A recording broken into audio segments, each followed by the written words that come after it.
Some Torontonians are of the opinion that Canada ceases to be interesting west of Thunder Bay. Some Vancouverites will express disdain for every province east of British Columbia. And there are Calgarians who will tell you that the only parts of the country worth visiting lie in the Rocky Mountains. One region of the Great White North, which seems to attract little interest outside of the petroleum industry, is the Canadian Prairies, the immense expanse of grasslands, river valleys, and badlands bounded by Alberta's foothills, Manitoba's Canadian Shield, Saskatchewan's boreal forest, and the US border. It might surprise some Canadians to learn that this vast and lonely tract of farm and ranch land is rich in mystery and dark folklore. From the forgotten legends of the Blackfoot, Plains-Cree, Assiniboine, and Sarcee, to historical enigmas born in the early days of pioneer settlement. In this video, we will revisit old videos on prairie mysteries previously published on this channel, traveling along the train tracks of time as we explore ancient monster myths, dig up forgotten Mountie mysteries, and re-examine spooky tales from the Northwest Rebellion. The first stories we will revisit are the ancient campfire stories of the Blackfoot Confederacy, an alliance of related tribes who dominated the Western Plains, from the North Saskatchewan River near Edmonton, Alberta, to the Missouri River in Montana. The members of this confederacy included the Northerly Siksika, often referred to in history books simply as the Blackfoot, who now have a reserve near Gleichen, Alberta, just east of Calgary. The Bloods or Guyena, who have a reserve southwest of Lethbridge, Alberta. The Northern Piegan or Piikani, who have a reserve at Brockett, Alberta, between Fort Macleod and Pincher Creek, and the South Piegan or Blackfeet, who have a reservation at Browning, Montana. The following are some ancient Blackfoot tales previously covered on this channel in our videos on Blackfoot resurrection tales and horned and hooved monsters in Canadian legend, which seem to predate the arrival of white men on the Canadian plains.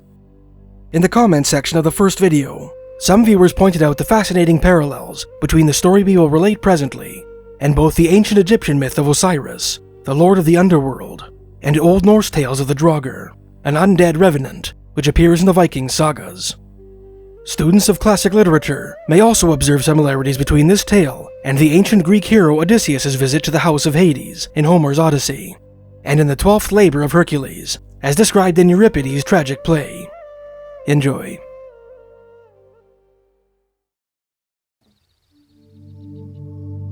According to the late Canadian historian Hugh Dempsey, the former curator of Calgary, Alberta's Glenbow Museum, in the introduction to his 2003 book, The Vengeful Wife and Other Blackfoot Stories, the Blackfoot accepted the supernatural as part of their everyday lives and did not try to analyze or rationalize it. They believed that their entire universe was inhabited by good and evil spirits who could wield their powers at will. As an elder sat and told me his stories, the supernatural was just as real to him as buffalo hunts and war parties. Nothing in Blackfoot life happened by accident. Their whole existence was governed by a litany of spirit protectors and supernatural forces. One recurring theme in Blackfoot tradition is the belief that, with preternatural assistance, it was possible for recently deceased human beings to come back from the dead. This extraordinary feat was usually accomplished through the agency of a spirit protector, a paranormal entity associated with a particular animal, celestial body, or natural element, of which the Blackfoot believed they could secure the personal protection through fasting and dreams. The oldest and most sensational Blackfoot resurrection stories are set in the mythological past, before the Shoshone first introduced Spanish horses to the northern plains, when the Blackfoot still used stone knives and arrowheads, hitched their travois to dogs, and herded buffalo off cliffs. One such tale was related by Blood Blackfoot Jim Whitebull to Hugh Dempsey in an interview on June 5, 1954, which Dempsey paraphrased in The Vengeful Wife. Long ago, the story goes, a young Siksika mother died suddenly and unexpectedly, to the utter devastation of her husband and young children. According to Blackfoot tradition, most human spirits, after death, make the long journey to the Great Sandhills, a desolate desert-like area in what is now southwestern Saskatchewan, at the eastern border of Blackfoot territory. Desperate to be reunited with his wife, the dead woman's grieving husband left his children in the care of their grandparents and set out for that easterly land of spirits. When he reached the outskirts of that forbidden territory, the man met the shade of a boy, who manifested as a shadow and a voice.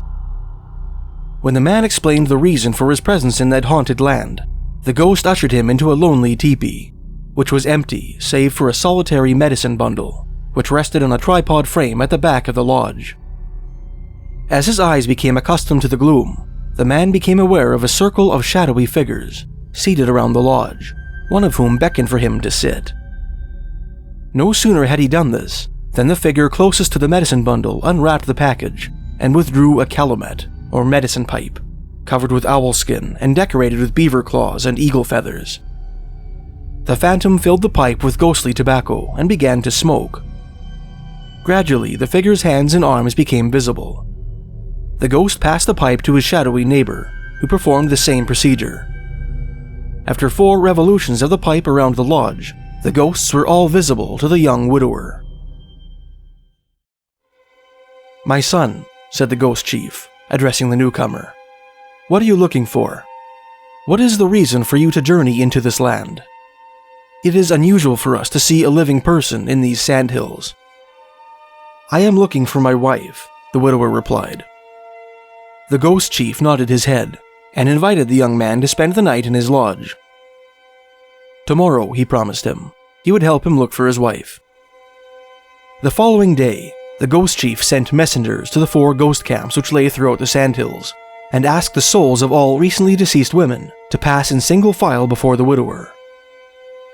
The man looked carefully at each woman in the ghostly procession, but recognized none of them. Finally, when the phantom women from the 4th camp walked past him, the man spotted the shade of his wife, who came forward to embrace him. "Don't touch this man," the ghost chief warned. The chief then brought the disparate pair back to his lodge, where he presented them with his medicine pipe. That day and the next, he taught the man songs and ceremonies that went with the pipe, and purified the ghost woman with the smoke of alpine fir. That accomplished, the chief placed the medicine pipe bundle on the woman's back, and instructed the couple to return to the land of the living. "On your way home," the ghost chief said, "don't look back. Don't look at your wife. Don't greet her or speak to her. Always face west, even when you're sleeping. At nightfall, your wife will place the bundle on a tripod and sleep beside it." The couple followed the ghost chief's instructions to the letter. When he arrived home, the man purified himself in 4 sweat lodges, or small tents filled with steam, on the floors of which he left behind sand, worms, and maggots. When he was clean, the man picked up the pipe bundle and returned to his own lodge, where he was reunited with his living wife in her corporeal form. The Blackfoot treasured the mysterious calumet, which they called the ghost medicine pipe, for generations, transferring it from owner to owner in elaborate rituals. When the pipe's last owner, a blood medicine man named Red Old Man, died in the 1860s, his brothers were too afraid to claim it. After some deliberation, the Blackfoot decided to place the pipe beside the dead man's body, so that his spirit could return it to the great sandhills from whence it came.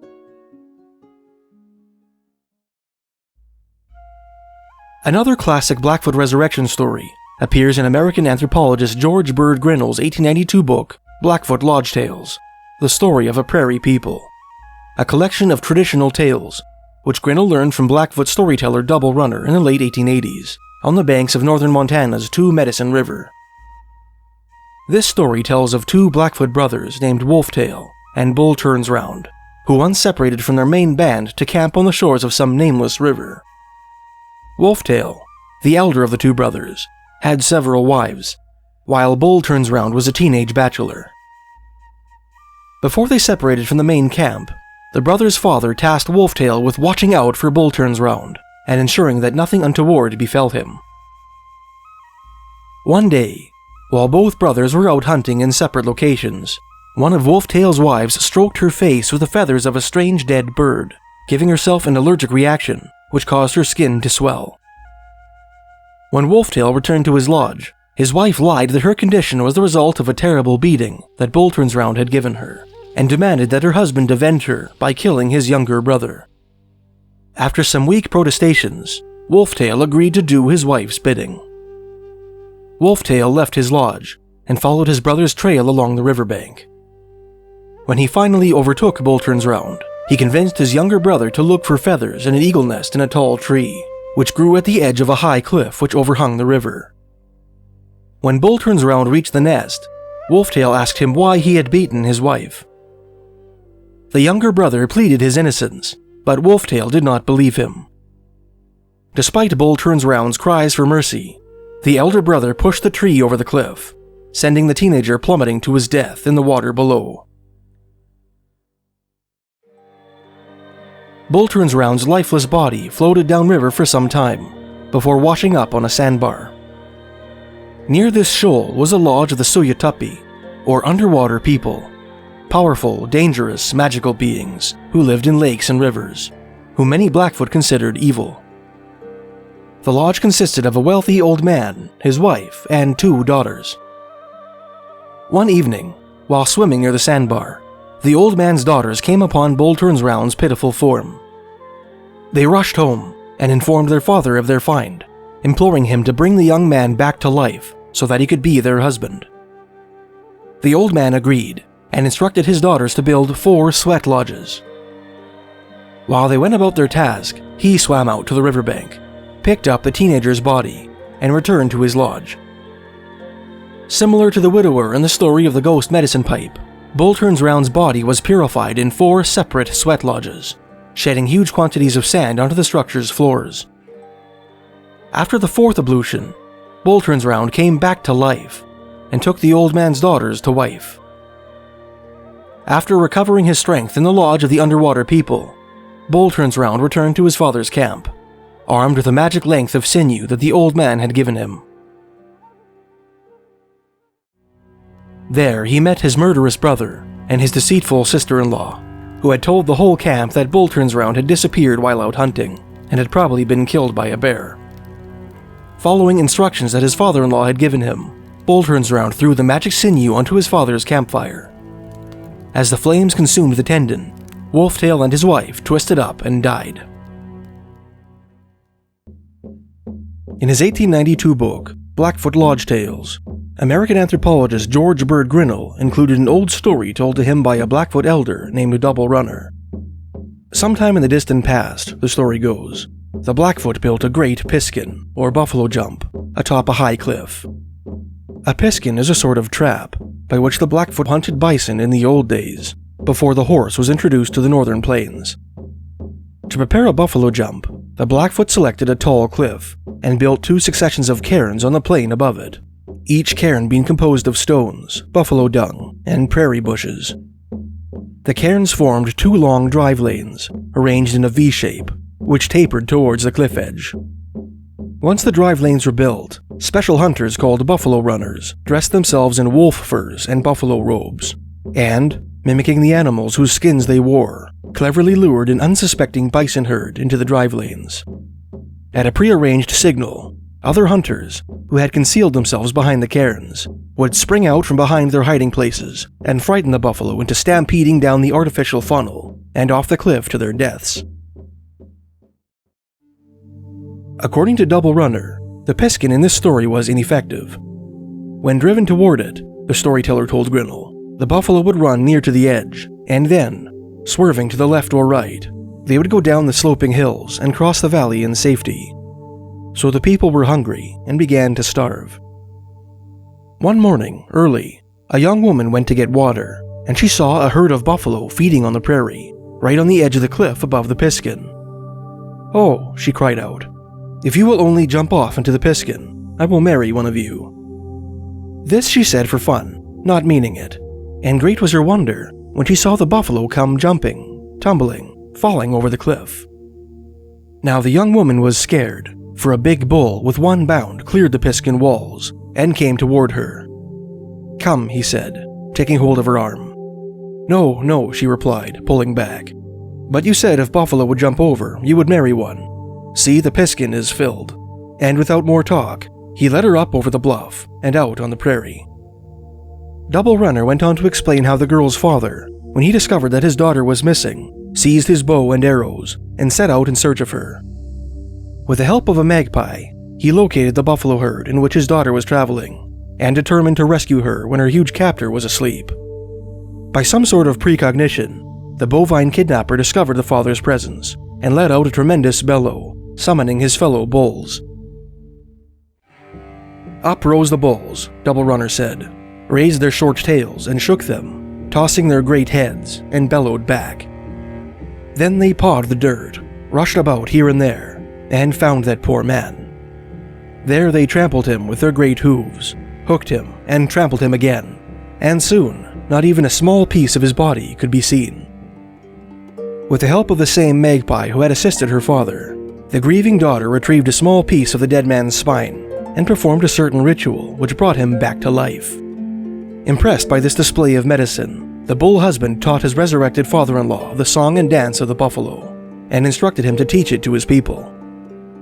Double Runner explained that this ritual was the foundation of the Inuk-Katsi, or All Comrades, a collection of Blackfoot warrior societies, which functioned as a sort of tribal police force, its members administering justice at the behest of the head chief. Another Blackfeet story which Grinnell heard from Double Runner is a werewolf tale, which we covered in our video on native werewolf legends from western and northern Canada.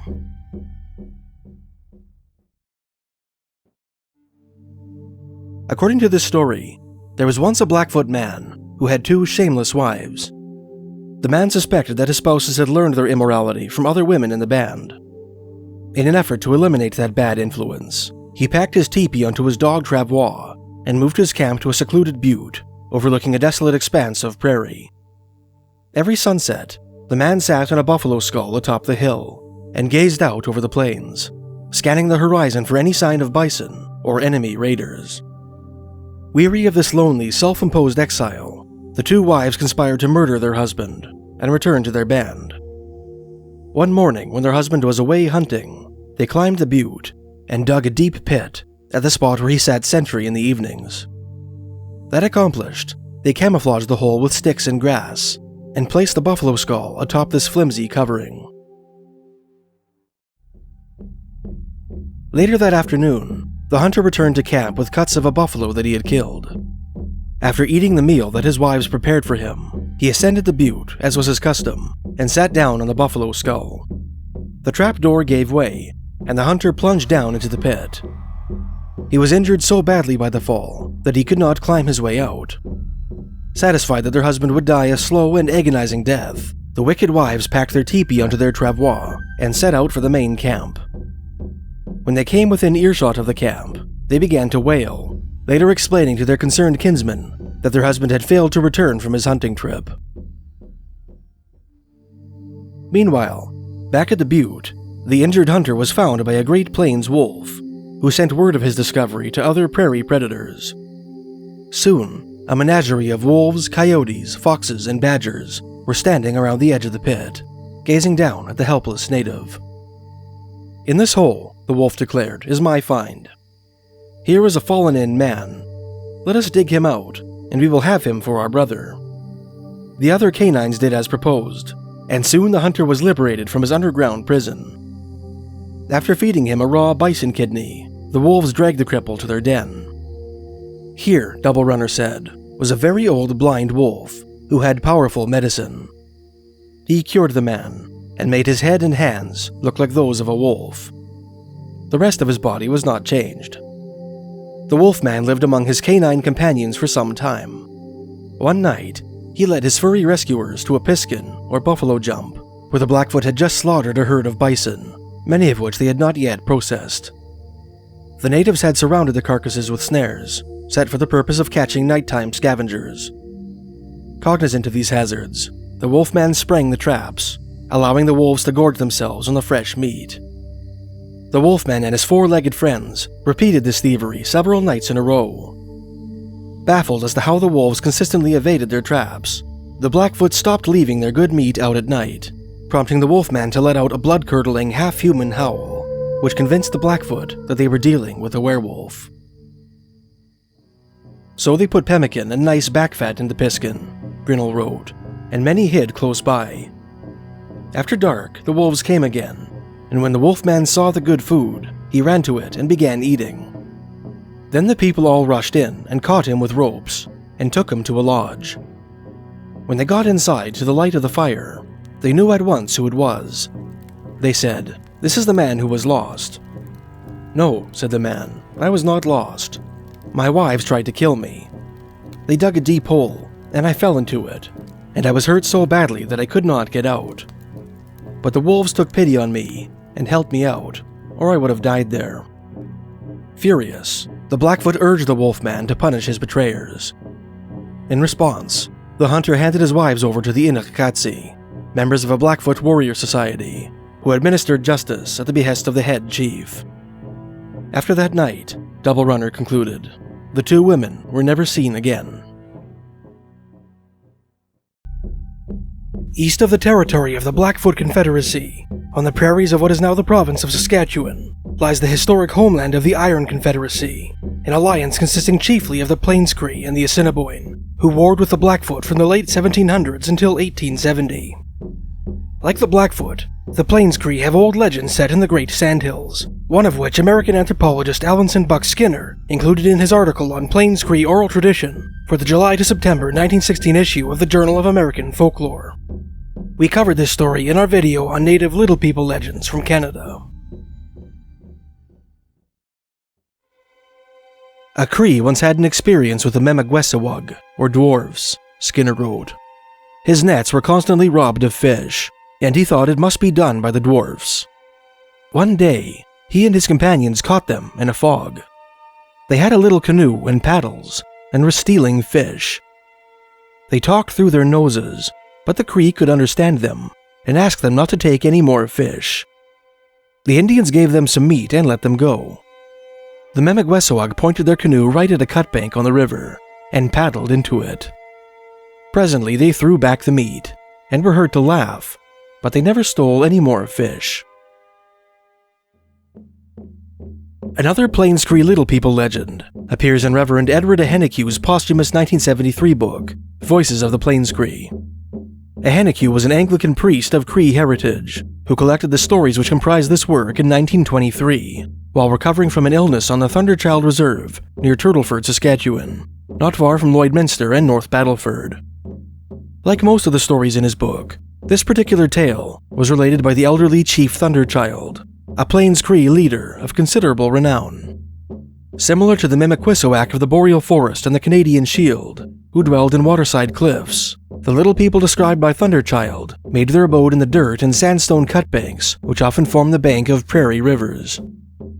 One dwarfish residence unique to Plains-Cree legend is the subterra beneath sandhills, mysterious sand dunes which dot southwest Saskatchewan, which seem better suited to the Sahara or Gobi deserts than to the prairies of the Great White North.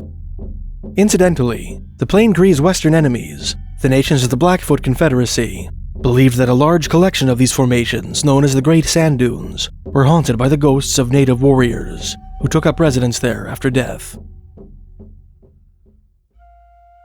It is hard to shake the beliefs or the superstitions that one learned in childhood, Ahenaque wrote, quoting Thunderchild. Let me tell you my grandmother's story about Mamakwasasuk. She said they were Upeschi Yinasuk, little people, or pygmies. Now my grandmother was not a foolish woman. She was Nodakwa Wikamek, Old Woman's Lodge, the sister of Chief Poundmaker, and she said that she had known people who had seen the little people. It seems that these Mamakwasasuk live beneath the ground in the sandhills, or on riverbanks. They are very small, no taller than a 2-year-old child. The people who saw them, my grandmother said, were startled. So were the little people, for they are sensitive and very shy. With their arms bent, they tried to hide their faces, strange little faces, with protruding foreheads and sharply tilted chins that enclosed the other features as in a hollow. Thunderchild went on to explain how the Mamakwasasuk spoke the Cree language and left their tiny footprints in the sand of the dunes beneath which they lived.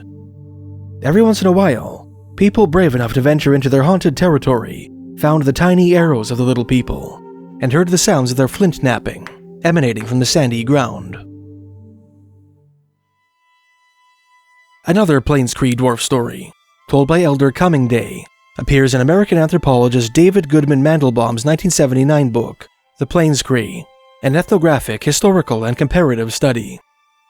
The setting of his tale is a small sandhill about a mile south of a body of water known today as Muddy Lake, the latter lying about 7 miles south of the town of Unity, Saskatchewan. One cold day in the late 1800s, the story goes, a Plains-Cree hunter named Well-Dressed Man pitched his teepee south of Muddy Lake at a place known as the Little Round Valley. While hunting for buffalo, the Cree spotted a white Great Plains wolf. Recalling a dream he had, in which his spirit helper, or personal daemon, informed him that wearing a white wolfskin would make him impervious to bullets, Well-Dressed Man shot the animal and skinned it on the spot. Tying a thong through the wolf's nose, the hunter proceeded to drag the pelt over the ground so that the snow might wash it clean. As he went by the sandhills, Coming Day told Mandelbaum, he heard something. He saw a little man standing a short distance off. It smiled at him. He saw that. The sandhill was like a house, and the little man was standing at the door. The door opened, and another came out and leaned against the doorpost. He looked so hard at the little men that he didn't look inside. They were dressed like white children, wearing boots and dark clothes, hats with a visor. They had curly hair. Their eyes were hollow, and their mouths came out like snouts. One of the little men approached Well-Dressed Man and asked him to give him the wolf pelt.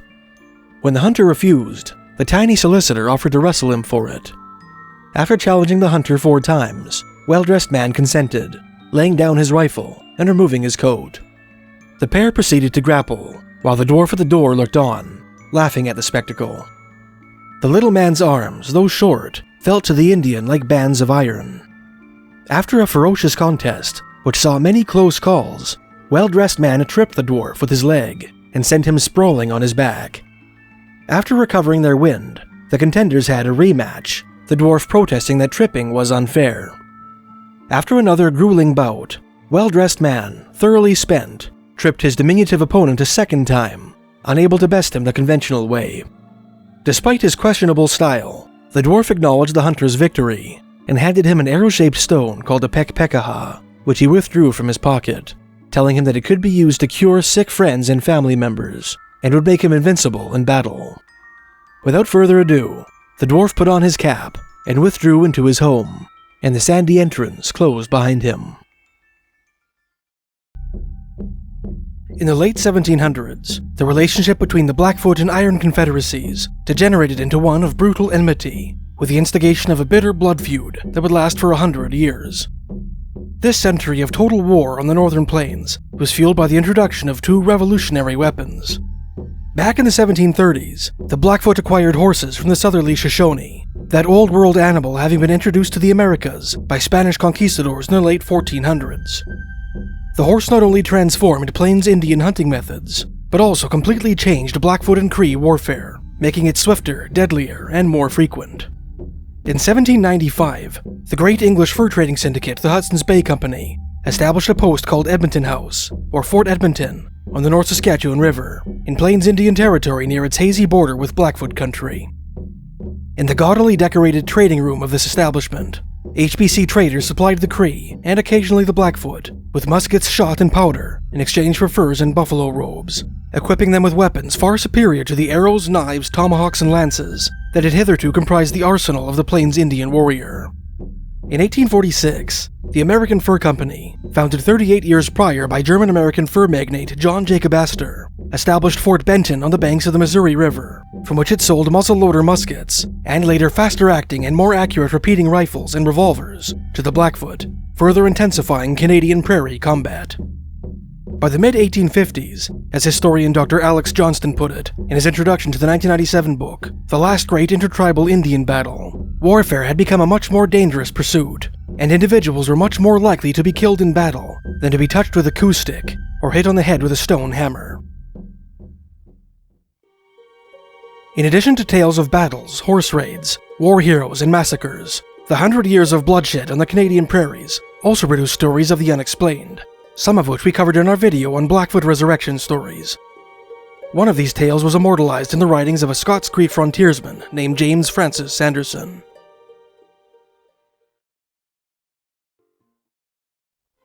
One of Sanderson's stories probably set in the 1850s or 60s, revolves around a character named White Elkhorn, whom Sanderson described as the greatest chief and the bravest warrior among the Blackfoot.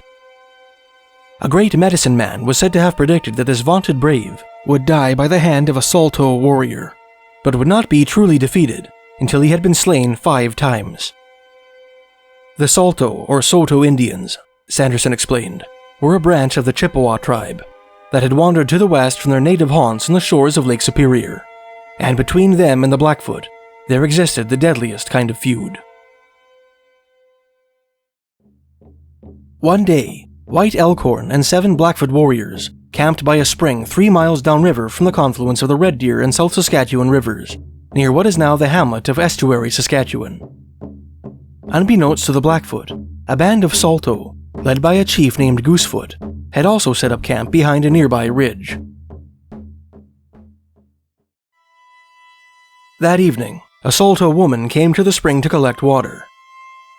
On her way, she met one of White Elkhorn's braves, who addressed her in Blackfoot. Recognizing the tongue of her people's hereditary enemy, the woman made no reply, and dipped her vessel into the stream without betraying the slightest hint of alarm. With remarkable composure, she returned to the Saulteaux camp by a circuitous route, and informed her kin of the enemy presence. Goosefoot and his braves, Sanderson wrote, by careful reconnaissance, ascertained that White Elkhorn had only a handful of warriors with him. He speedily drew a cordon of his men around the little band of Blackfoot, and, when morning dawned, the hitherto unvanquished chief found himself outnumbered and outgeneraled. He had no chance of escape, and only the grim solace left of dying, as an Indian chief should, fighting to the last, and sending as many as possible of his foes before him to the happy hunting grounds, as heralds of his coming. In the skirmish that ensued, White Elkhorn justified his formidable reputation, sending many Saulteaux braves before him to the great sandhills.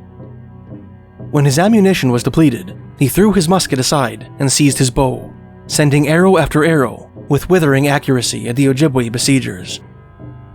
When his quiver was exhausted, he drew his knife and made for the enemy lines, but was cut down before he could strike a blow, slain, as the medicine man predicted, by a Saulteaux brave.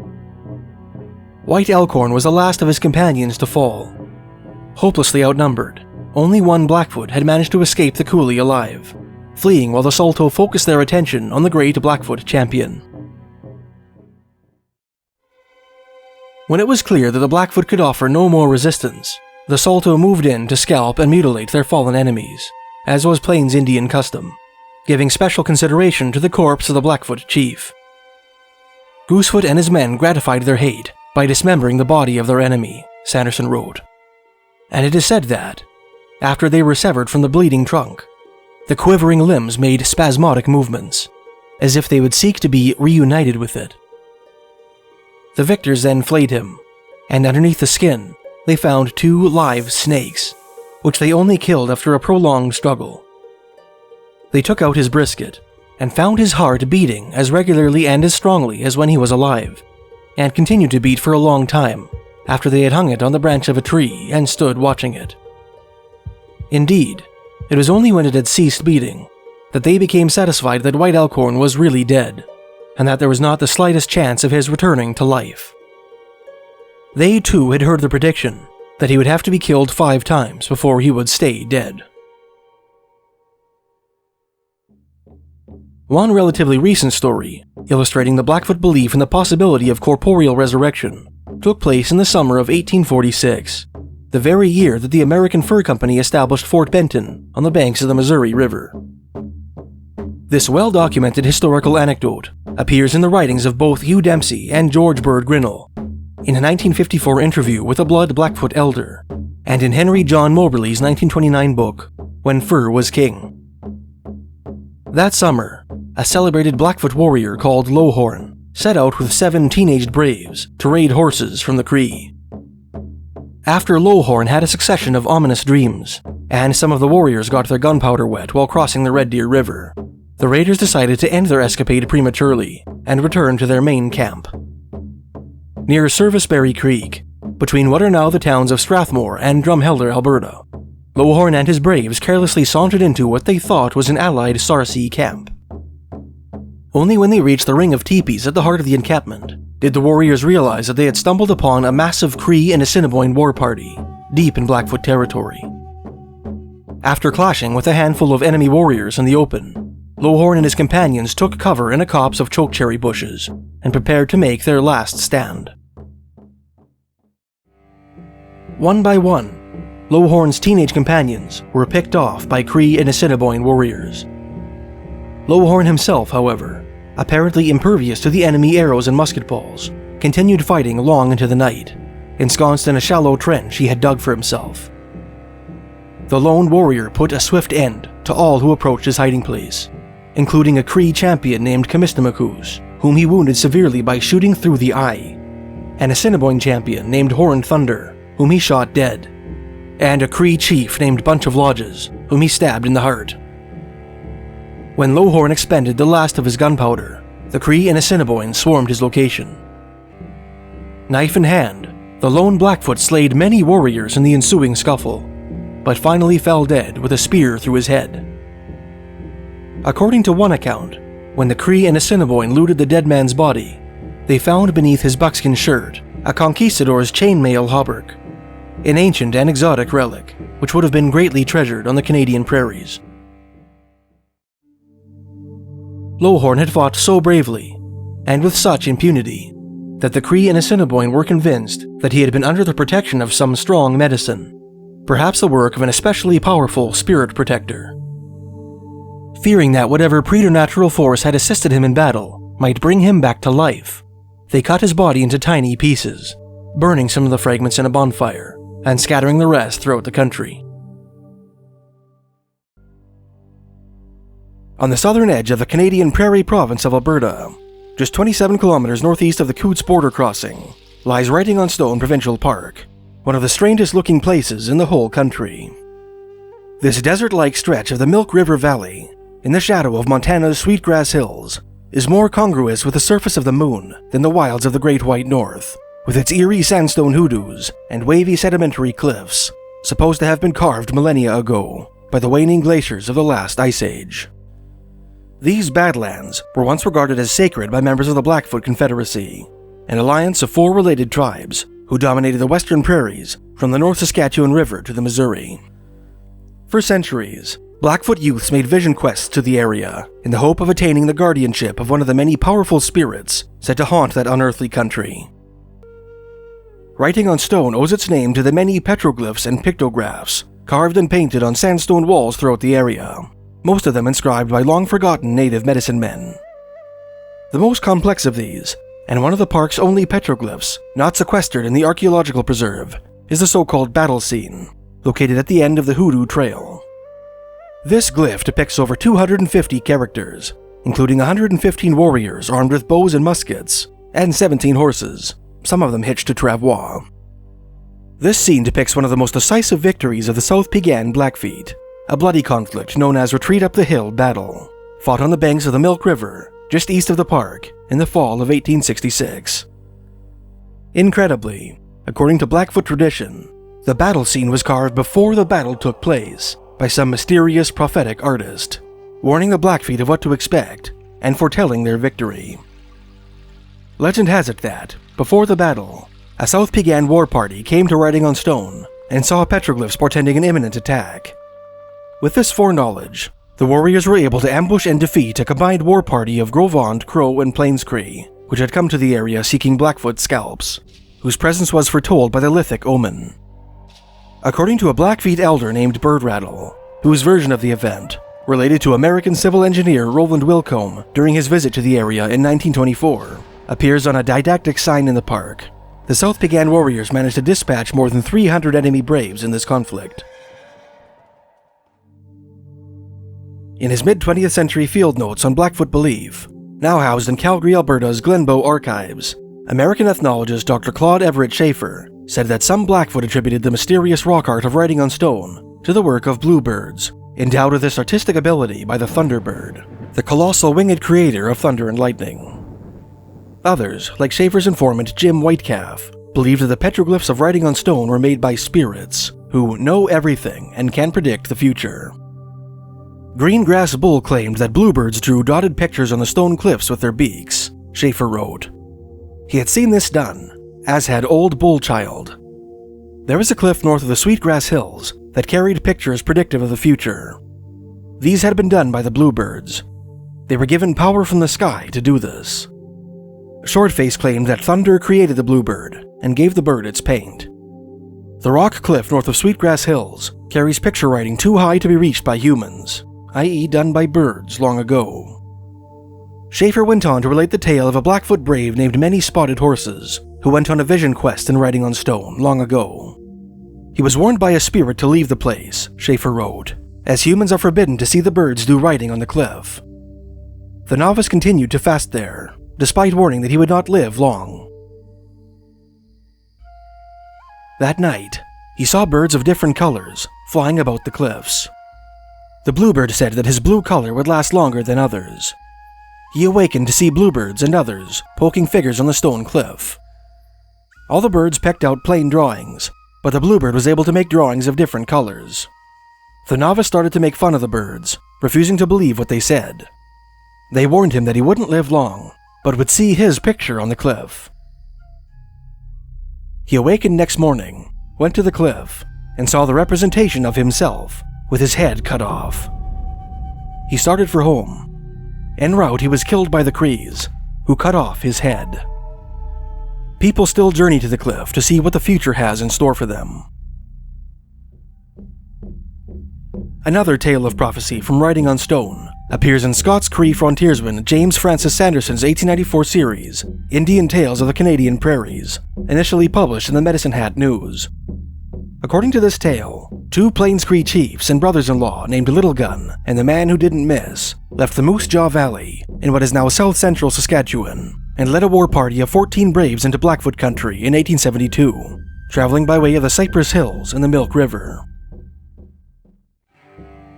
Near writing on stone, one of the party's scouts returned with news that a Piegan camp numbering 100 teepees lay nearby.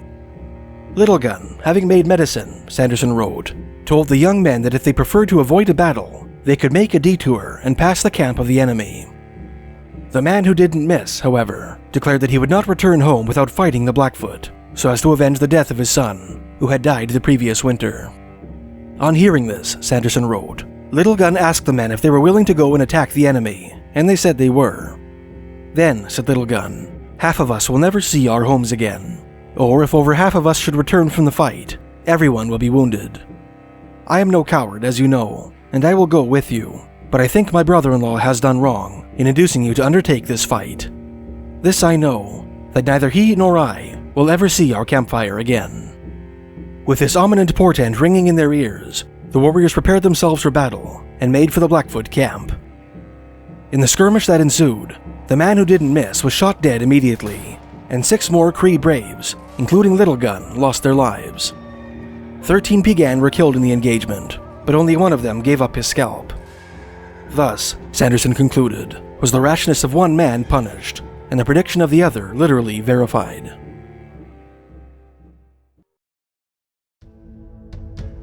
Of all the resurrection tales to grace Blackfoot folklore, among the eeriest is the story of Calfshirt, an immensely strong, recklessly brave 19th century blood war chief, who had a reputation for invincibility in battle.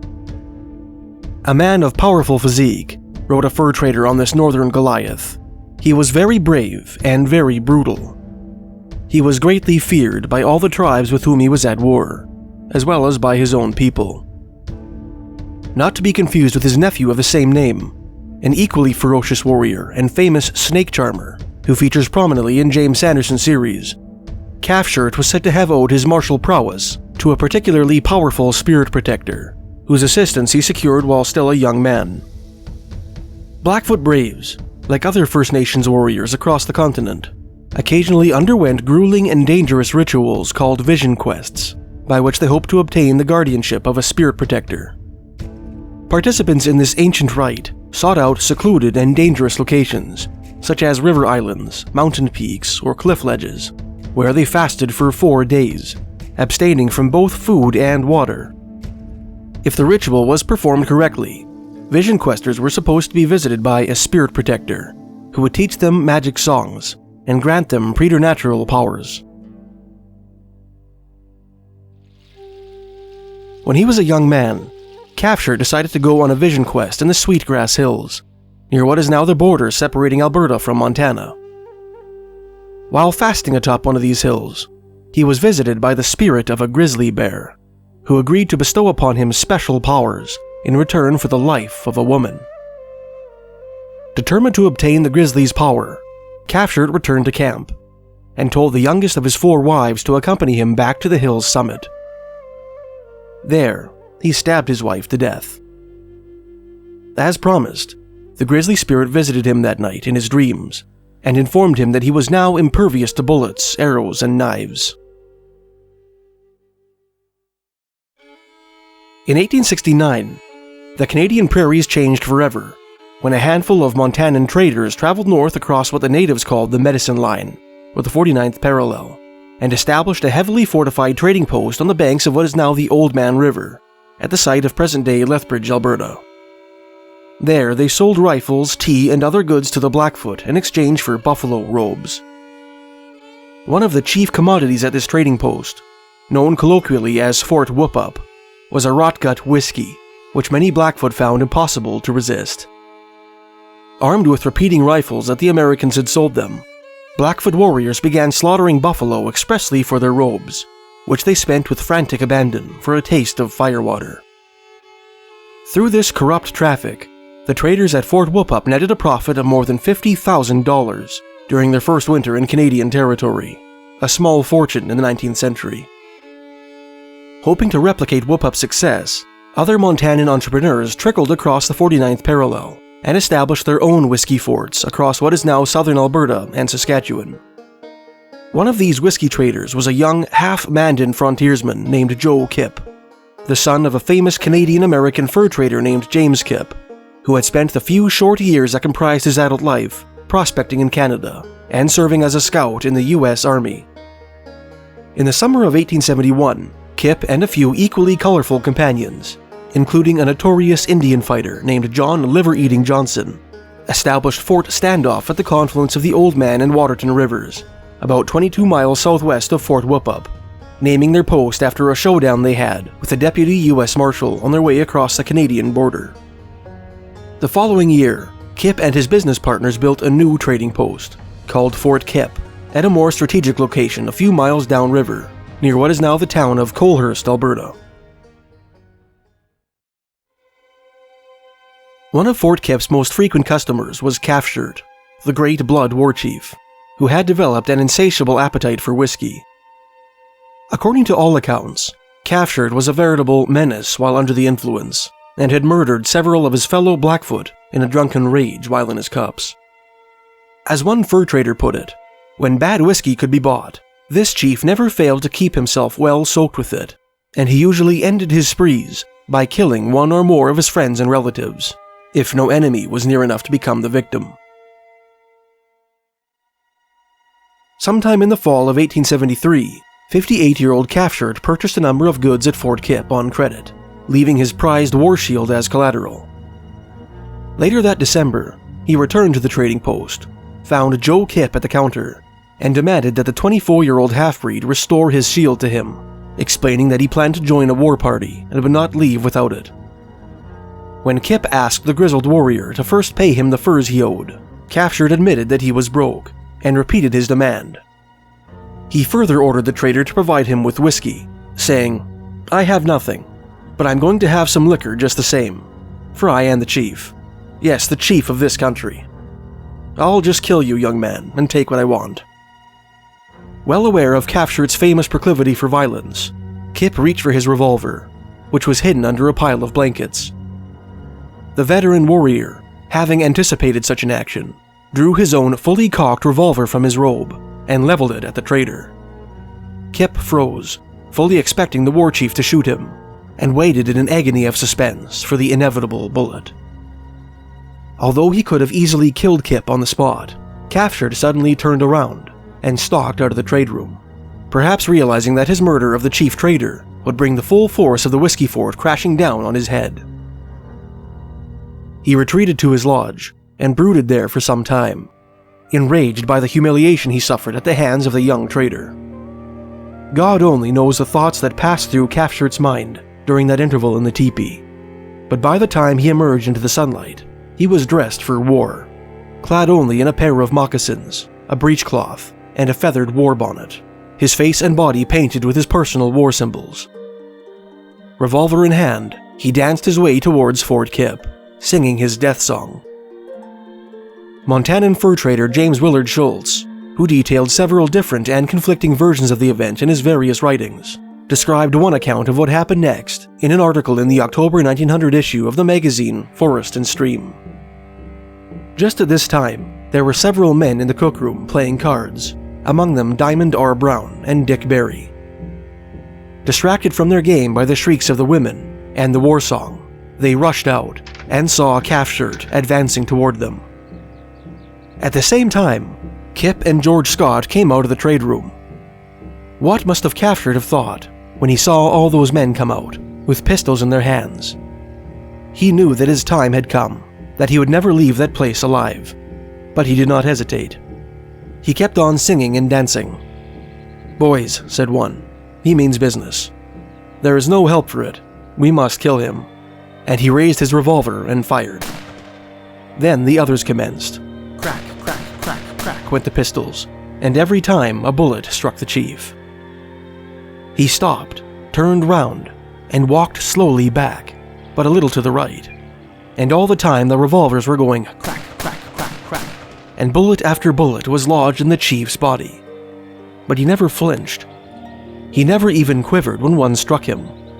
He kept walking slowly on. Right in front of him was a pit, where the earth had been dug with which to cover the roofs. Right into this he fell, prone on his face. But he slowly arose, turned round, emptied his revolver at the whites, and as he fired the sixth and last shot, he fell once more and died. There were 16 bullet holes in his body, most of them mortal wounds. Drawing from interviews with Blackfoot elders, Hugh Dempsey described the chilling sequel to the war chief's violent demise in both his 1994 book, The Amazing Death of Calfshirt and Other Blackfoot Stories, and his 2003 book, Firewater. When they were sure that Calfshirt was dead, the whiskey traders dragged his body from the pit and unceremoniously dumped it into the Old Man River, shoving it through a hole in the ice. Calfshirt's wives stood nearby, Dempsey wrote, watching the desecration of their man's body, but afraid to interfere. Calfshirt had told them that he had the power to come back to life 4 days after his demise. He would return through the sacred power of the grizzly bear that he possessed. James Willard Schultz elaborated on Calfshirt's promise to his wives in his book, Blackfeet in Buffalo, Memories of Life Among the Indians, writing, he had frequently told his wives that he had powerful medicine. If he should happen to be killed, he instructed them, they must sing certain songs, offer certain prayers over his body for 3 days, and he would return to life, be as well as ever. The next day, the Fort Kipp traders discovered that Calfshirt's body had only floated a short distance under the ice, before snagging on a pile of driftwood in an opening in the river downstream. Several Indians helped to drag the body onto the shore, Dempsey wrote, and the 2 widows began to chant, as their husband had taught them to do. Soon, word spread through the camps near the fort, and curious Indians gathered to see if the women would be successful in bringing him back to life.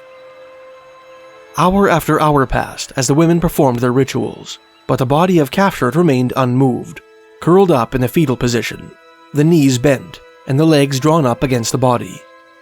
He had been frozen stiff.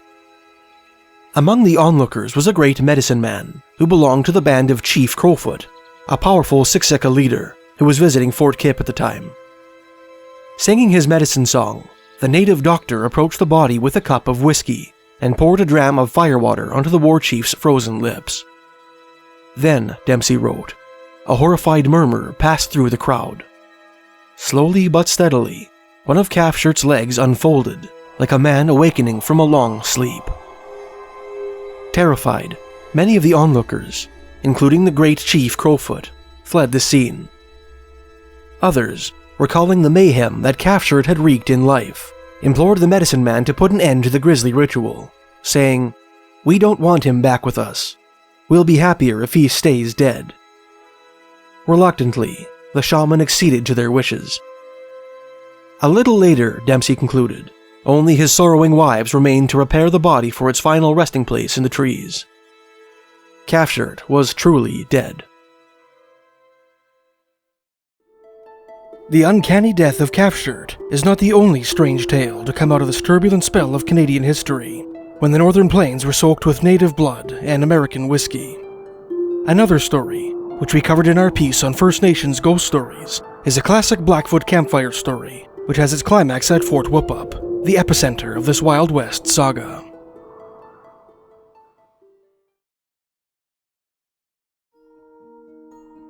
In the southwestern corner of Alberta, the westernmost of Canada's 3 prairie provinces, lies the city of Lethbridge, home to the Lethbridge College and the stunning Nikayuko Japanese Garden. The area surrounding this prairie metropolis has its fair share of ghost stories. Lethbridge's Galt Museum, formerly the Galt Hospital, is said to be haunted by the spirit of a patient who was unexpectedly killed during a routine appendectomy. The ladies' washroom of Lethbridge's Bowman Art Center, formerly the Bowman School, is said to be haunted by the ghost of a Chinese girl whose young life was fraught with tragedy. And the Empress Theatre in nearby Fort Macleod, the oldest continually operated theatre in Western Canada, is purported to be the home of at least one spectral resident, who shows his face to unsuspecting patrons in bathroom mirrors.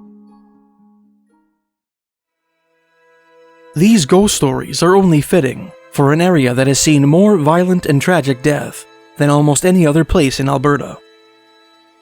In 1837 and 1838, the Lethbridge area was swept by a smallpox epidemic that decimated the local blood Blackfoot Indians.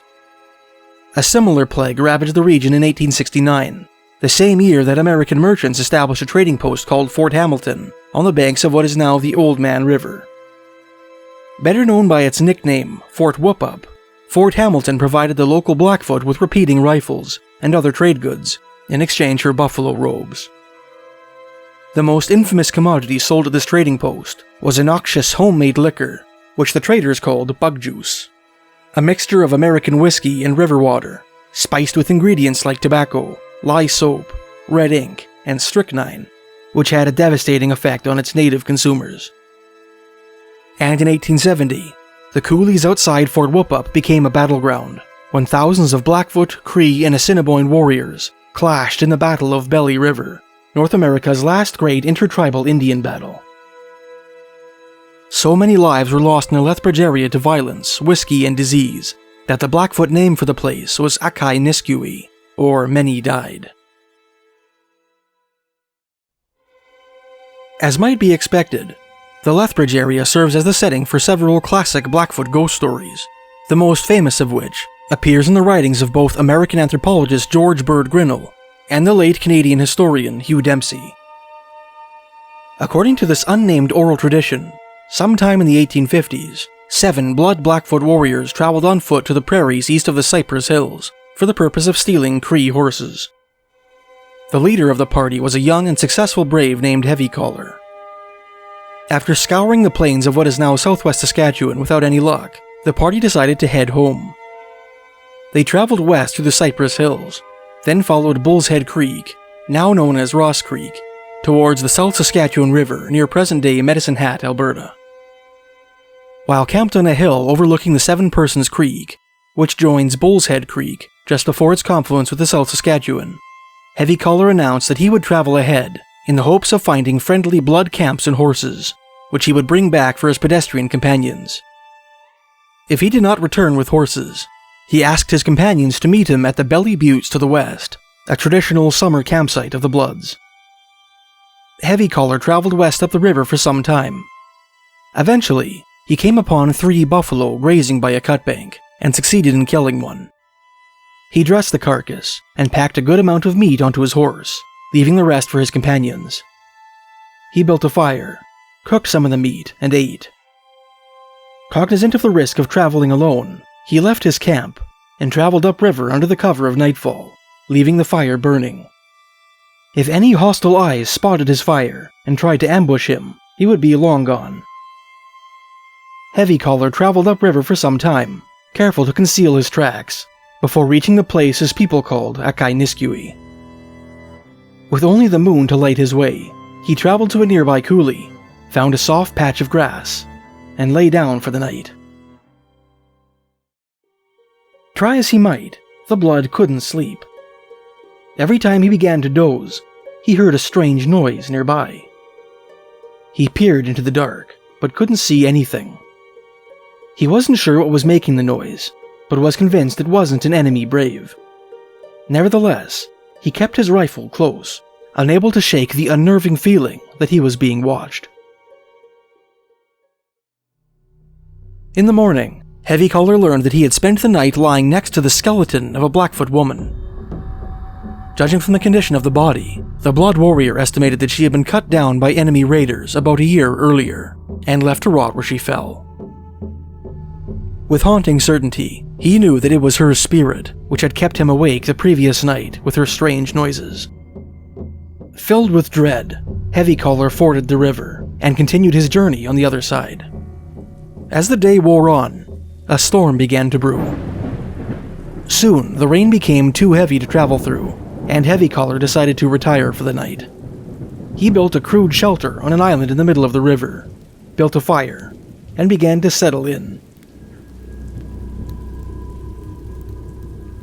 Suddenly, through the lightning and the pounding rain, he heard the distant hoot of an owl, the very sound that ghosts make as they wander through the night.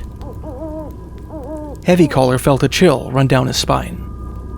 As he cowered beneath his shelter, the warrior heard a peculiar sound in the distance. It sounded like something being dragged through the brush. As he listened, the sound came closer and closer. Soon, whatever was making the noise was right outside his shelter, on the other side of the fire. Heavy Collar hazarded a glance. At the other end of the fire sat a tall, slender figure. It was dressed all in white, its face concealed by the shadow of a hood. It had long skeletal legs, which it stretched out towards the fire as if to warm them. "Who are you?" Heavy Collar managed, his voice barely a whisper. The hairs on his neck stood on end, and cold sweat trickled down his back. The figure did not answer. Instead, it stretched its long, bony legs towards him, as if to touch him. Heavy Collar drew back, his knuckles white as he clutched his gun. "Who are you?" he asked again. "If you're a human, speak to me. If you're a ghost, then take pity on me, and leave me in peace." Again, the figure was silent. Again, it stretched out its pale, bony legs towards him. Heavy Collar recoiled, then leveled his gun at the figure. "You won't speak, and you won't leave," he said. "Maybe this will drive you away." He fired a shot at the figure, and it tumbled back into the darkness. Suddenly, Heavy Collar heard a ghastly wail. "Heavy Collar," moaned the spectral voice of a woman. "You have shot me. There is no place where you can hide where I will not find you." It was too much for the young brave. Heavy Collar left his shelter, waded back to the mainland, and ran through the night, heedless of the rain. At dawn, he arrived within sight of the familiar Belly Buttes, the rendezvous point where he had agreed to meet his companions. After taking a brief nap beneath the cottonwood, the exhausted warrior made his way towards the meeting place. At that time, one of Heavy Collar's companions stood sentry atop one of the buttes, the raiders having arrived before their leader. The Blackfoot saw two figures approaching the Belly Buttes from a distance and alerted his companions. As the pair came nearer, the Bloods recognized the familiar figure of Heavy Collar. Right behind him was a woman. The Bloods laughed amongst themselves, assuming that their leader had captured a girl from another tribe. They debated whether Heavy Collar would keep the woman for himself, or present her as a gift to one of them. As they joked, they saw the warrior and his female companion disappear into a coulee bottom. Only Heavy Collar emerged from the other side. He saw his friends, and made his way up the hill to join them.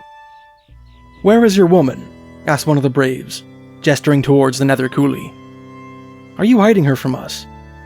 "Where did you find her?" asked another. "What tribe is she from?" Heavy Collar realized with a thrill of horror that the ghost woman must have followed him. He told his friends of his frightening encounter with the phantom the previous night. Some of the Bloods believed him, others did not, and decided to investigate the coulee themselves. Sure enough, the mysterious woman was nowhere to be seen, and in the muddy coulee bottom, there was only one set of moccasin tracks. After that, they all accepted his story.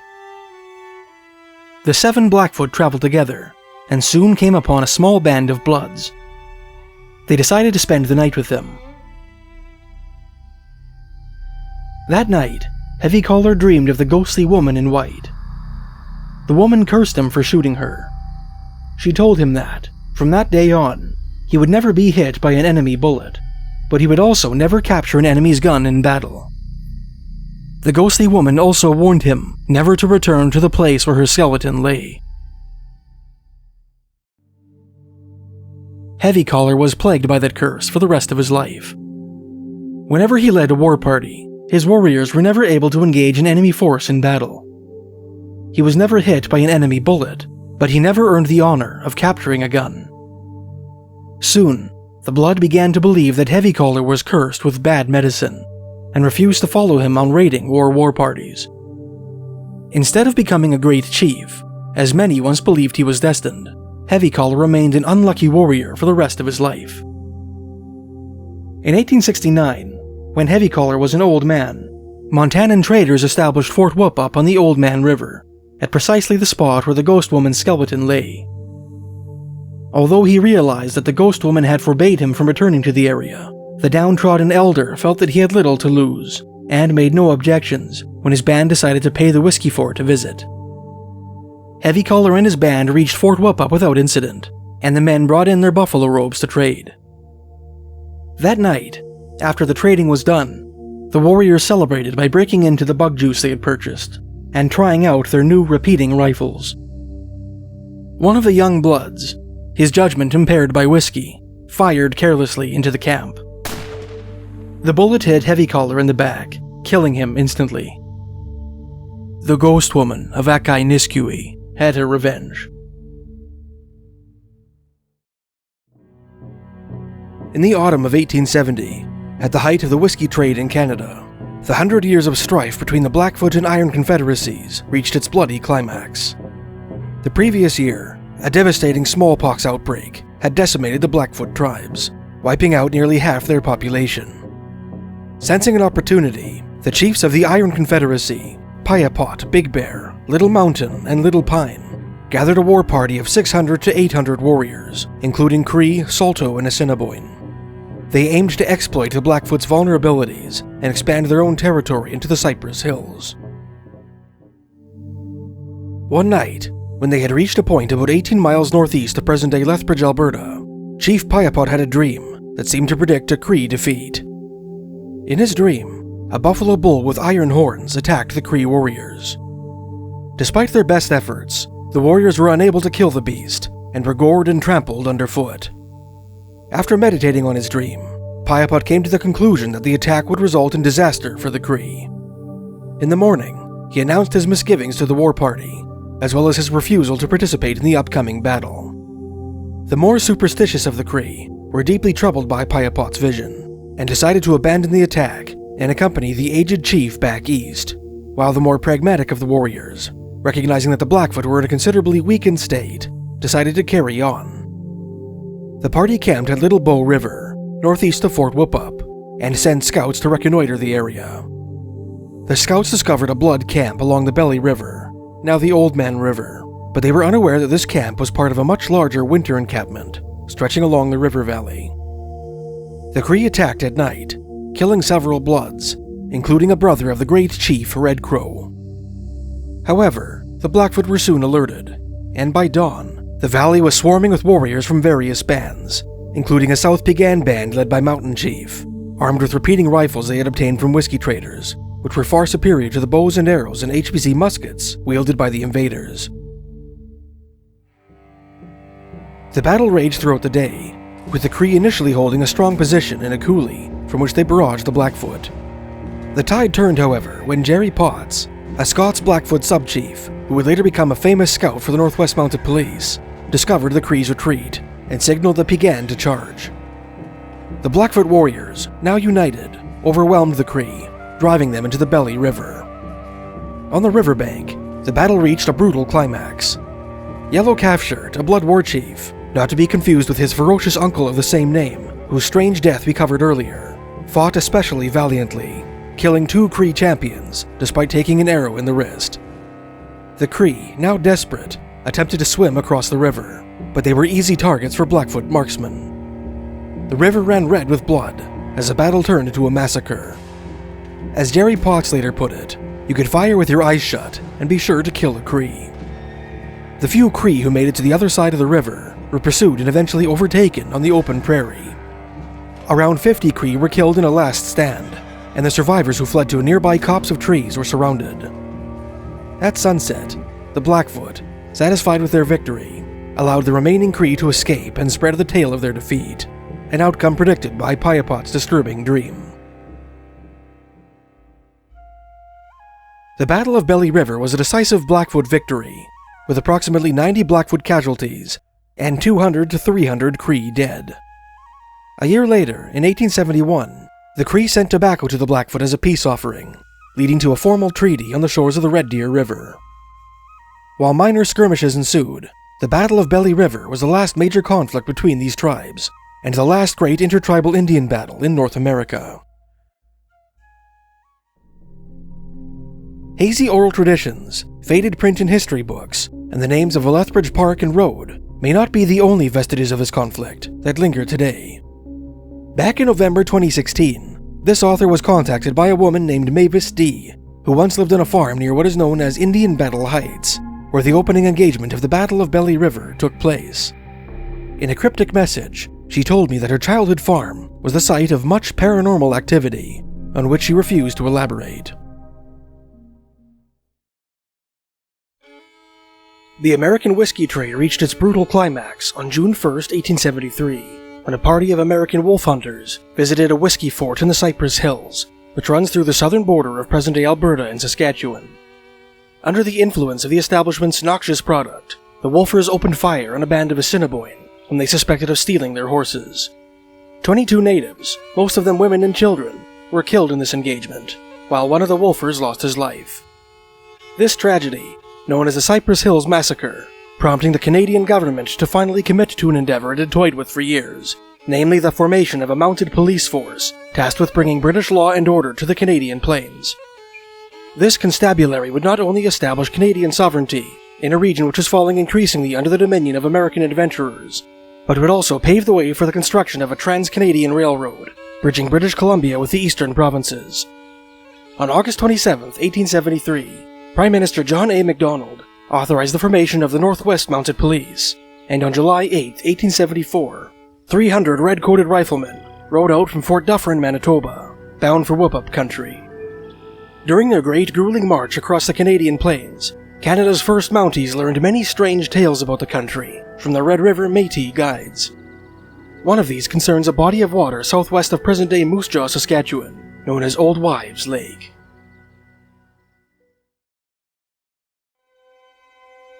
Old Wives Lake owes its peculiar name to an old Cree legend, which, as is the case with most oral lore, has a number of different versions. According to one version, which was recounted to the first officers of the Northwest Mounted Police by their Métis guides during their 1874 march across the prairies, a Cree hunting party from the east of Wood Mountain ventured up the Wood River to Old Wives Lake in search of buffalo one spring in the early 1840s. Earlier that spring, a prairie fire on the eastern plains had decimated the local buffalo population, and the Cree, running low on their winter stores of pemmican, were desperate for food. Luckily, the Cree discovered a herd of buffalo grazing on the shores of Old Wives Lake. The hunters made camp on the lake's shore and brought down many animals in the ensuing hunt. As the men skinned and dismembered the carcasses, a group of old women, who had accompanied the hunters specifically for this purpose, set about rendering the suet and marrow, and drying and pounding the meat to make pemmican, a nutritious and imperishable prairie staple. Soon, the Cree had prepared enough food to sustain their starving band back east. Just as the Cree had finished loading their horses' travois, a Blackfoot war party attacked. Although unprepared, the Cree delivered an effective counterattack and successfully repelled the warriors, who retreated to the nearby hills. That night, the Cree held a powwow. They knew that the warlike Blackfoot would likely return at dawn in strength, preventing them from returning to their easterly band with the pemmican. After some deliberation, the Cree braves resolved to make a stand and fight, allowing their women and children to escape with the pemmican under the cover of darkness. No sooner had the warriors made their decision, however, than the old wives spoke up. The old wives knew that they, the younger women and the children, would likely not make it far without the braves, and so they offered to stay behind instead. They had seen many summers, they maintained, and wished to give life to the tribe one last time, as they had in their childbearing youth. The old wives would not be overruled, and so, with great reluctance, the men, women, and children of the hunting party left for home with the pemmican in tow. At the lakeside camp, the old wives tended the fires and talked loudly throughout the night, so as to not arouse the suspicions of the Blackfoot.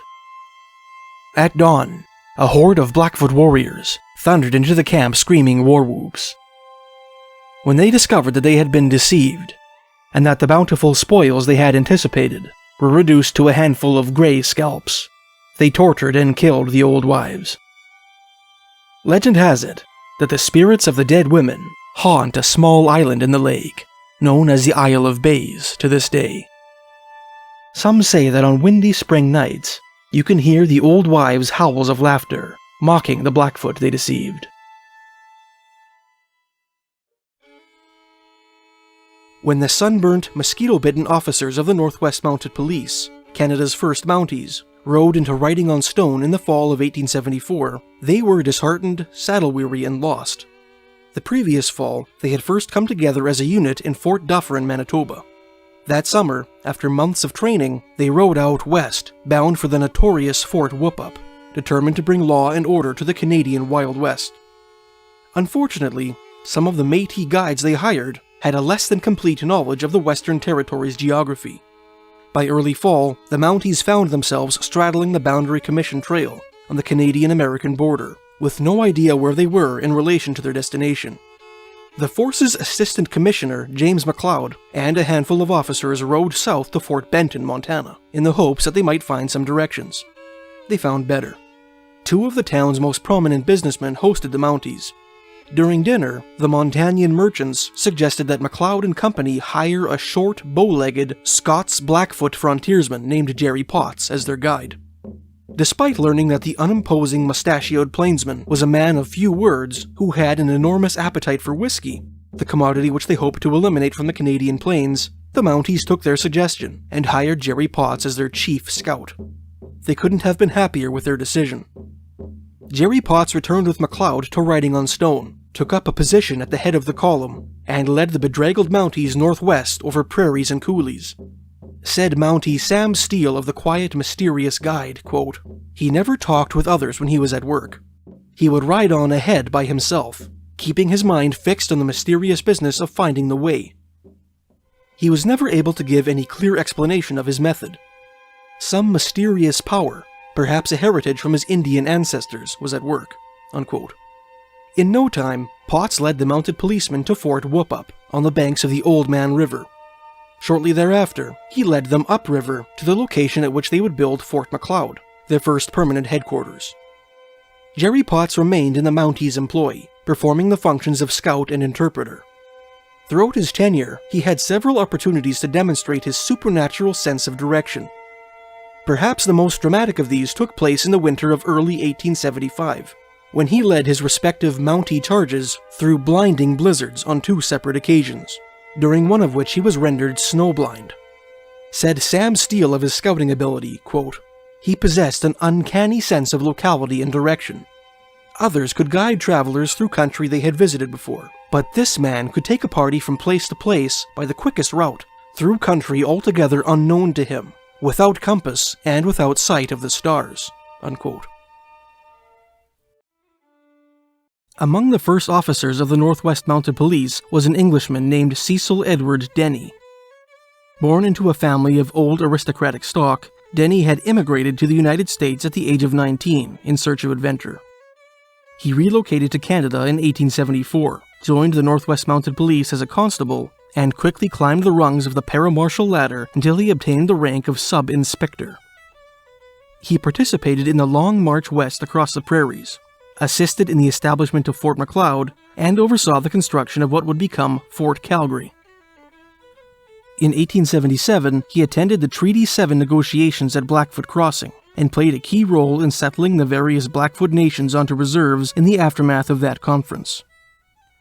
In his writings, Denny reported having several extraordinary experiences during his years on the Canadian plains, claiming to have seen the ghostly apparition of a Cree village whose inhabitants were massacred by the Blackfoot long ago, and to have witnessed many inexplicable feats performed by Blackfoot medicine men. One of the strangest of Denny's experiences took place on a moonlit night in the summer of 1879, on the banks of the Red Deer River in what is now central Alberta. That evening, the Mountie pitched his tent near a Blackfoot Indian camp and decided to pay a visit to the band's medicine man. Accompanied by his interpreter, Billy Gladstone, an American carpenter who had worked for the Hudson's Bay Company, American whiskey traders, and the Northwest Mounted Police, Denny walked along the riverbank to the medicine man's teepee, which was pitched a short distance from the main camp. He described what happened next in his article, Blackfoot Magic, which was published posthumously in the September 1944 issue of the magazine The Beaver, writing the following. We entered the lodge, which had only a small fire burning in the center. The medicine man was sitting wrapped in his buffalo robe at the head of the teepee, smoking one of their long medicine pipes. He paid no attention to us whatever. I therefore sat down near him, lighting my own pipe and, placing a present of 2 plugs of tobacco near him, proceeded to smoke quietly, without a sign of recognition being made by the Indian. Everything was very still in the lodge, while outside in the main camp drums could be heard beating in different parts, wherever dances were being held. We had sat this way for quite a time, when I was startled by the sound of a bell ringing above me, over the top of the lodge. I could see nothing, and the Indian made no move. Presently, the teepee itself began to rock, even lifting off the ground a foot or more behind me. When it is remembered that a large Indian tent consists of dozens of long poles crossed at the top, wide apart at the bottom, and covered with buffalo hides, it will seem that it is nearly impossible to lift one side, for no wind can blow them over. The rocking motion ceased after a while, and I went outside the lodge to see if anyone had been playing tricks, but not a human being was in sight near us. The moon was clear, and you could see a long distance. On returning and resuming my seat after a short interval, the tent again began to rock, and so violently that it would sometimes lift several feet on one side, so that you could plainly see outside. My interpreter was thoroughly frightened by this time, and I was not much better, but the Indian never stirred. However, we had seen enough, and left, returning to our camp thoroughly mystified. One afternoon in the summer of 1875, while fishing on the Old Man River about 15 miles upriver from Fort Macleod, Denny found himself caught in a rainstorm. After tying his boat up to a cottonwood, he heard the distant sound of Indians singing to the beat of a drum. Hoping to shelter himself from a storm, he made his way towards the sound. After stumbling through the rain, Denny came to a clearing in a thicket, in which he found a cluster of Indian teepees. Immediately, the Mountie knew that something was amiss. Although the wind was howling violently, it seemed to have no effect on the teepees, nor on the Indians who moved about them. The fires within the teepees shone through their entranceways with an eerie brightness. All of a sudden, a lightning bolt struck a nearby tree. When the Mountie recovered his senses, the Indian village had vanished. Terrified, Cecil Denny abandoned his boat and walked all the way back to Fort Macleod. He arrived at the barracks after midnight and collapsed into his cot, cold, wet, and exhausted. The following morning, Denny related his misadventure to his fellow officers in the mess house. His wild tale met with laughter and incredulity. Undeterred, the Mountie secured the services of a local Blackfoot guide and a Métis interpreter, and made his way back to the site of his strange experience. In his journal, Denny wrote, Quote, on questioning the Indian, he stated that the Blackfeet had surprised and slaughtered a camp of Cree Indians at that place many years ago. Sure enough, when they arrived at the place where the ghostly village had stood, Denny and his companions discovered two sun-bleached skulls lying side by side in the grass. While Canada's red-coated Mounties were attempting to pacify the plains with the pen and the peace pipe, America's blue-coated cavalry was struggling to win the West with the carbine and the saber, waging brutal war with the Sioux nations in the Dakotas, Wyoming, and Montana. This conflict came to a head on June 26, 1876, when several thousand Sioux braves, under the leadership of Lakota Chief Sitting Bull, surrounded the U.S. Army's 7th Cavalry Regiment under the command of General George Armstrong Custer. On a Montana hill overlooking the Little Bighorn River, Sitting Bull's Sioux wiped out the 7th Cavalry. 1 year after the momentous Battle of the Little Bighorn, fearing terrible reprisal by the U.S. Army, Chief Sitting Bull led his band of Sioux north into Canada, making camp at Wood Mountain in what is now southwestern Saskatchewan, about 50 miles southwest of Old Wives Lake. Major James Morrow Walsh of the Northwest Mounted Police, commander of the newly established Fort Walsh, built near the site of the Cypress Hills Massacre, was tasked with resolving this refugee crisis. For 3 years, until his resignation from the force, Walsh and the Mounties under his charge worked to maintain peace in the Sioux camp, while attempting to negotiate Sitting Bull's orderly return to the United States. In the process, Walsh became fast friends with Sitting Bull, and his Mounties learned many interesting Sioux legends, one of which we covered in a previous piece.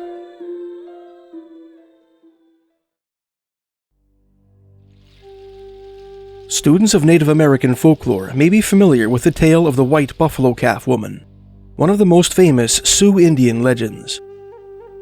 This story was known to the Assiniboine and Stoney, Siouan nations native to what is now southern Saskatchewan and western Alberta, respectively. It was also doubtless familiar to Sioux warriors under the command of Chief Sitting Bull, who took up residence in southern Saskatchewan from 1877 to 1881, seeking sanctuary from the U.S. Army in the aftermath of the Battle of the Little Bighorn. Canadian historian Dr. Tony Holohan included this traditional Plains Indian tale in his 2001 book, Sitting Bull in Canada. Before quoting his retelling of this old prairie legend, it may help to clarify some Sioux synonymy. The Sioux Indians of the northeastern Great Plains are comprised of 3 main tribes: the Lakota, the Dakota, and the Nakota. Nakota is the native designation for both the Assiniboine and Stoney of Western Canada. The Dakota are a people native to the eastern Dakotas and the American Midwest, divided into the Yankton, or Western Dakota, and the Santee, or Eastern Dakota. And the Lakota, or Teton Sioux, is a nation from North and South Dakota, composed of 7 bands, one of which is the Hunkpapa. Long ago, wrote Tony Holohan in his retelling of the Sioux's best-known legend, before the Hunkpapa had horses, the Teton came together and camped.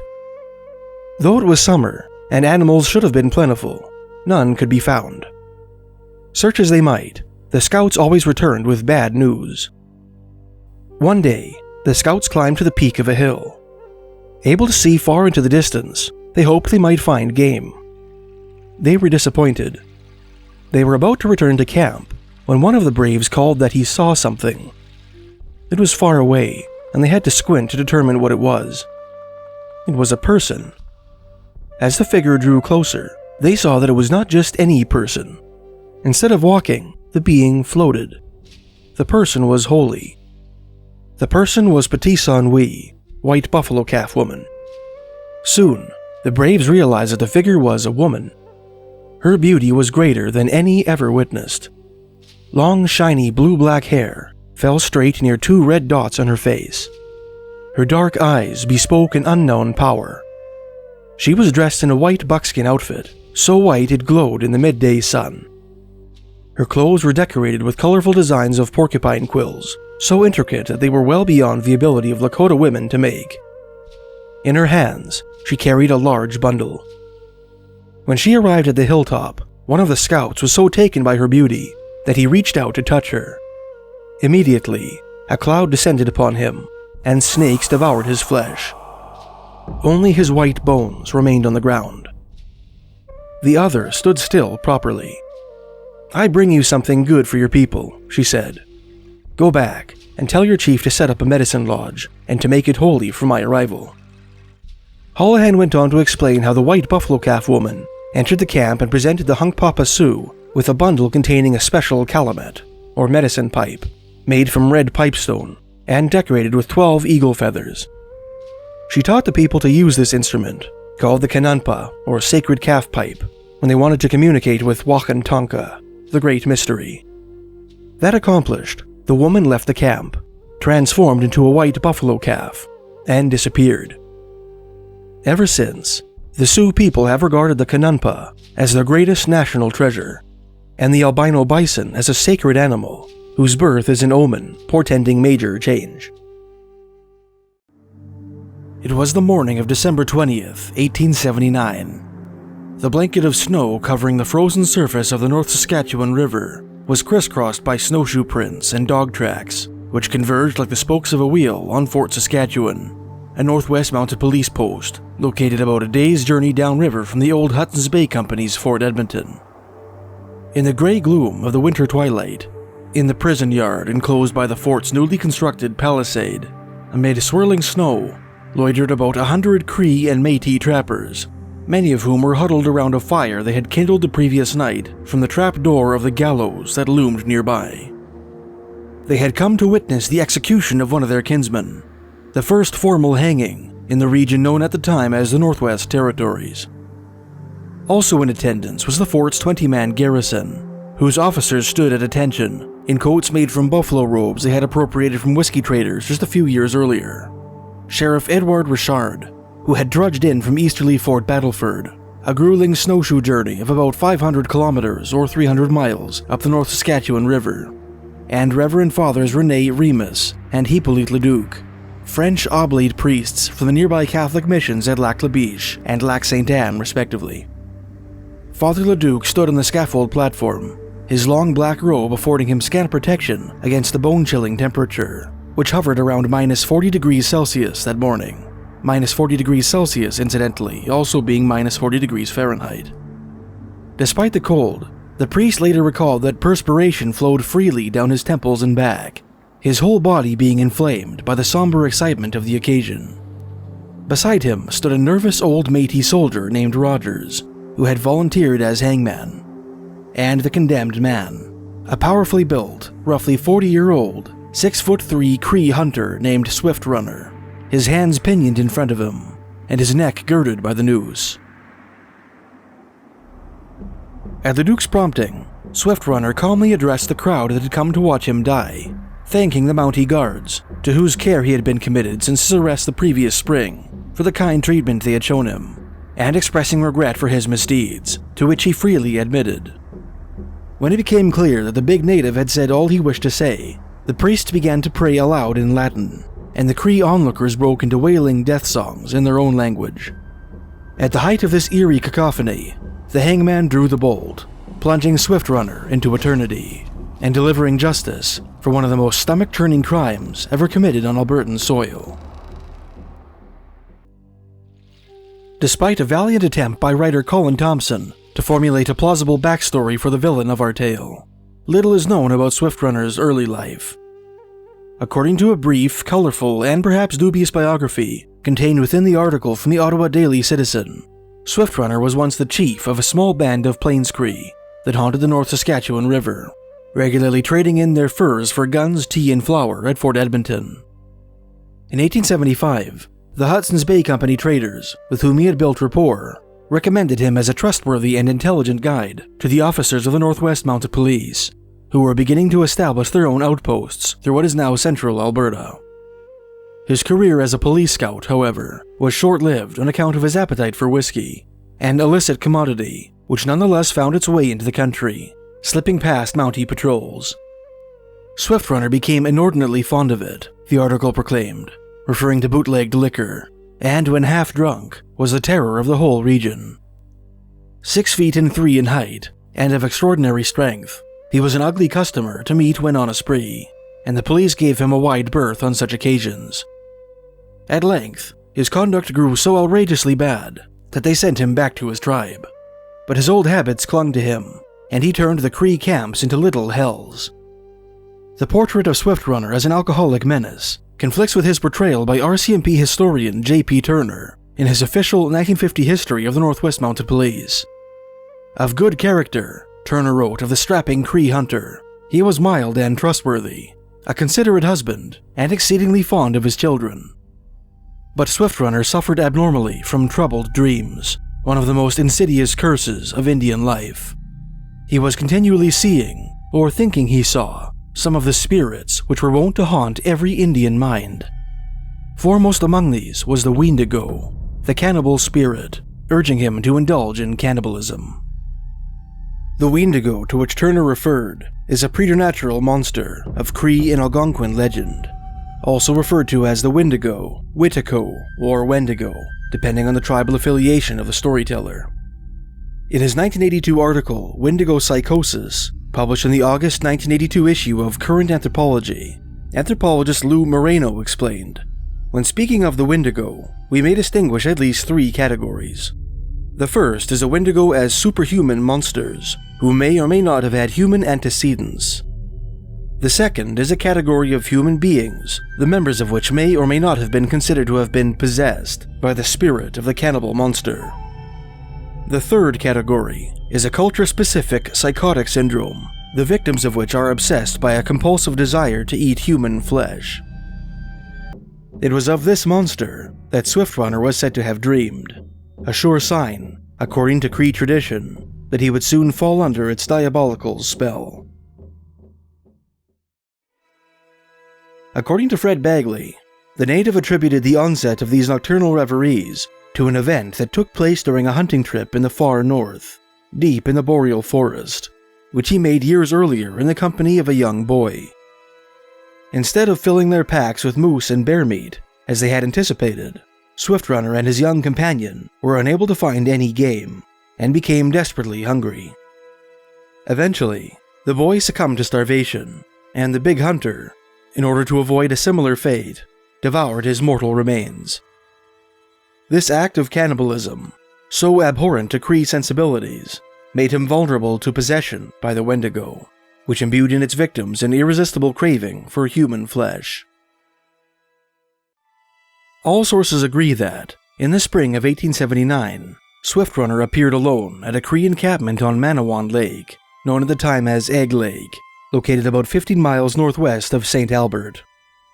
When asked why his family had not come with him, the hunter explained that his mother and brother had set out on their own the previous February, when game became scarce, that his children had all subsequently perished in the woods from starvation, and that his wife had shot herself in despair. He told the same tragic tale to the missionaries at southerly St. Albert, on the shores of what the Cree called Big Lake, shortly thereafter. Tragedies like that which Swiftrunner claimed to have experienced were not unheard of in the boreal wilderness, where big game often proved a fickle source of sustenance. The story might have been believable were it not for the teller's robust constitution. Swiftrunner had clearly not suffered the ravages of starvation that he claimed had gnawed away at his family that winter. On the contrary, he actually appeared well fed. As his father-in-law put it at his trial, he did not look very poor or thin, as if he had been starving. Even more troubling was Swiftrunner's behavior. According to Fred Bagley, the big hunter took a special interest in the orphaned native children whom the St. Albert missionaries had taken under their wing, whose parents had perished in a smallpox epidemic that had swept through the country some years before. Swiftrunner regaled the orphans with tales of his fine camp in the woods, and offered to take them to it, a proposal which the missionaries wisely declined. Alarmed by the hunter's strange story, appearance, and conduct, rendered doubly disturbing by the ominous nightmares that he claimed haunted his sleep at night, the missionaries of St. Albert alerted the Mounties at Fort Saskatchewan, telling them that they suspected something sinister had befallen Swiftrunner's family. On the orders of Superintendent William Jarvis, Sergeant Dick Steele, the younger brother of the more famous Mountie Sam Steele, arrested Swiftrunner and brought him to Fort Saskatchewan for interrogation. There, the hunter repeated the story he had told the missionaries and his fellow Cree, maintaining that he only managed to avoid the fate of his family members by boiling and eating his moose skin teepee. Unconvinced, Jarvis tasked a 3-man crew with accompanying Swift Runner to his old winter camp so that they could inspect the bones of his wife and children. The first piece of evidence which gave the lie to Swift Runner's story was his moosehide teepee, which had not been boiled and eaten as the native had claimed, but was rather folded and draped neatly over a tree branch, along with some of the natives' traps. The Mounties then stumbled upon the remains of Swift Runner's old campfire, where the hideous extent of his crimes were made appallingly clear. Scattered haphazardly about the epicenter of the camp were boiled human bones. The fragments of desiccated meat, which still clung to these sad remains, bore unmistakable traces of human teeth marks. The femurs and other long bones had all been smashed open, and the marrow sucked out. Amid these dismembered skeletons were hair, clothing, and 8 human skulls, also boiled, some of which had been smashed open with a tomahawk. The crania had been cleaved in such a manner as to lend the impression that the perpetrator had endeavored to extract the brains. One of the skulls, the tiny remains of an infant girl, was filled with a half-finished piece of needlework, which had evidently been stuffed inside through one of the eye sockets. In the ashes of the old campfire sat a pile of rotting, half-charred entrails. To complete the hellish scene, the trunks of nearby trees were streaked with greasy finger marks, evoking the scene of a gluttonous, cannibalistic feast held in the dead of winter, when the ragged rib cages and skeletal limbs discarded throughout the camp were still fresh enough to resemble the living human beings to whom they once belonged. They found other things, Bagley wrote in his article, things so gruesome and nauseating that they are unfit to be recorded here. Their senses reeling, the Mounties confronted Swift Runner with this lurid evidence of cannibalism and demanded an explanation.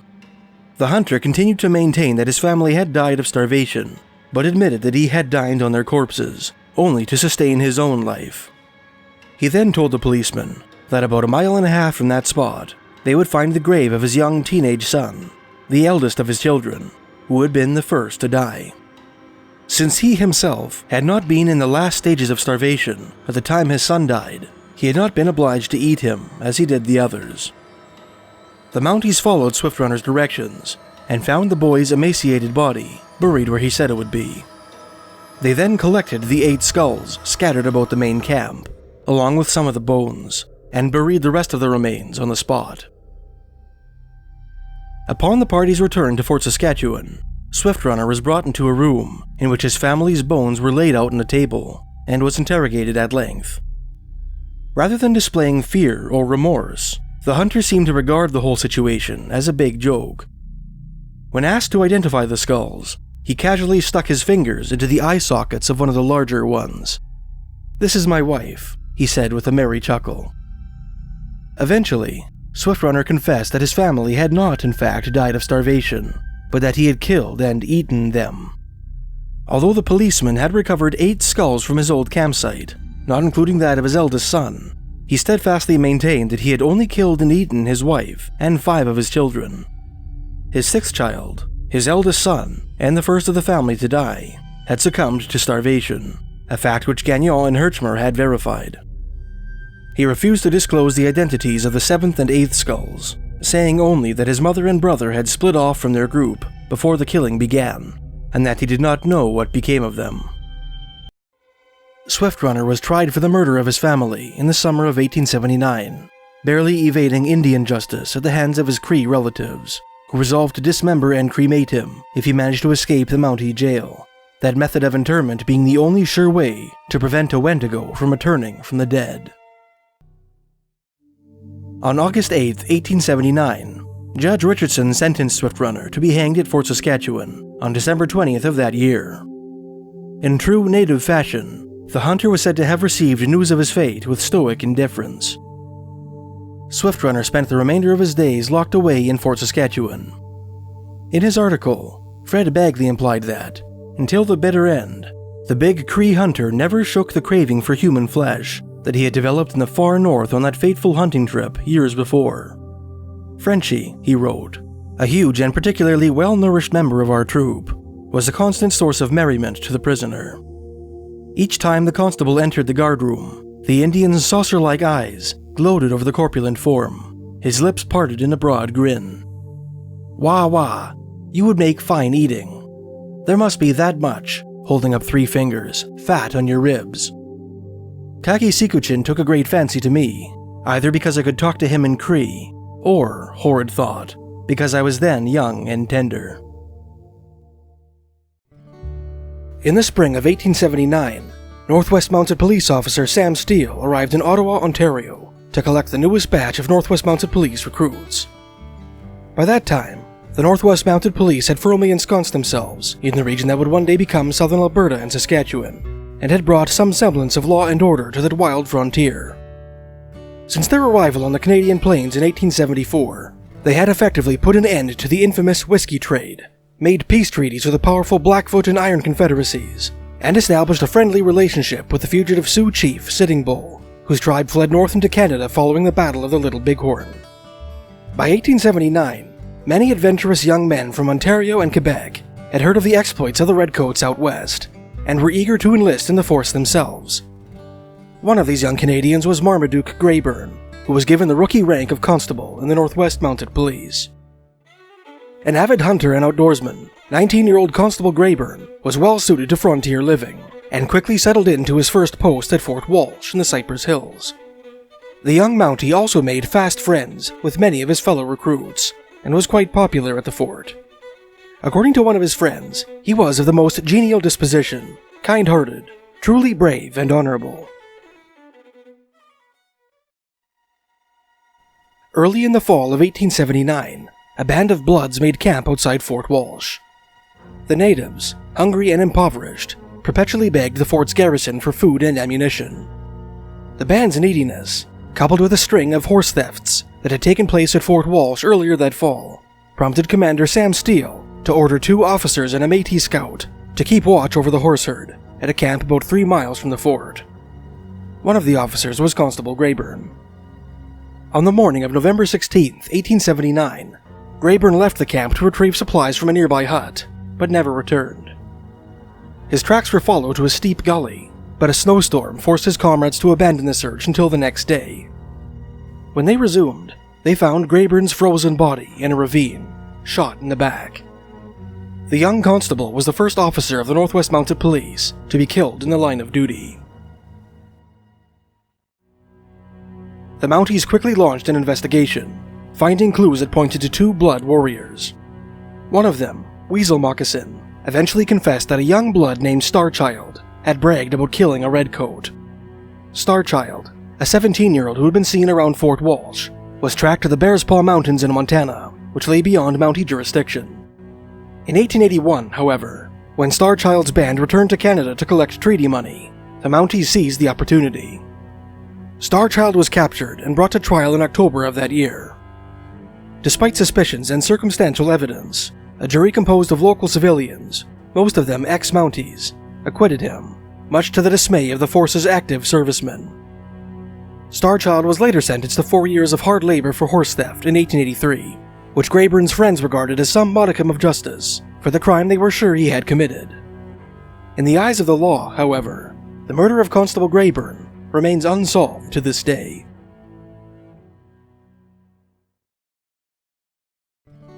By the early 1880s, a new era had dawned on the Canadian prairies. The huge herds of buffalo on which the Plains Indians relied completely were reduced to a scattering of tiny herds, driven to near extinction by high demand for leather in the United States and Europe, as well as a proliferation of the repeating rifle, which facilitated their destruction. Left with no alternative, the once proud nations of both the Blackfoot and Iron Confederacies signed Treaties 6 and 7 with the Canadian government, agreeing to abandon their nomadic lifestyles and settle onto reserves in exchange for government rations. As envisioned by Sir John A. Macdonald more than a decade earlier, the Canadian Pacific Railway began laying tracks through the Canadian Shield and across the Canadian Prairie. In 1883, the CPR had reached the South Saskatchewan River in what is now southeast Alberta, at a place the local Blackfoot called Samus, or Medicine Hat. The area once marked the hazy boundary between Blackfoot and Cree Assiniboine territory, and in bygone days was the site of many a deadly skirmish. While construction commenced on a bridge over the South Saskatchewan, a work camp was established on the river's eastern banks. The camp quickly grew into the town of Medicine Hat, named in accordance with native toponymy. Naturally, many of the town's first residents inquired into the origin of the area's unusual name, and learned from local natives that it derived from a tangle of fascinating Cree and Blackfoot legend.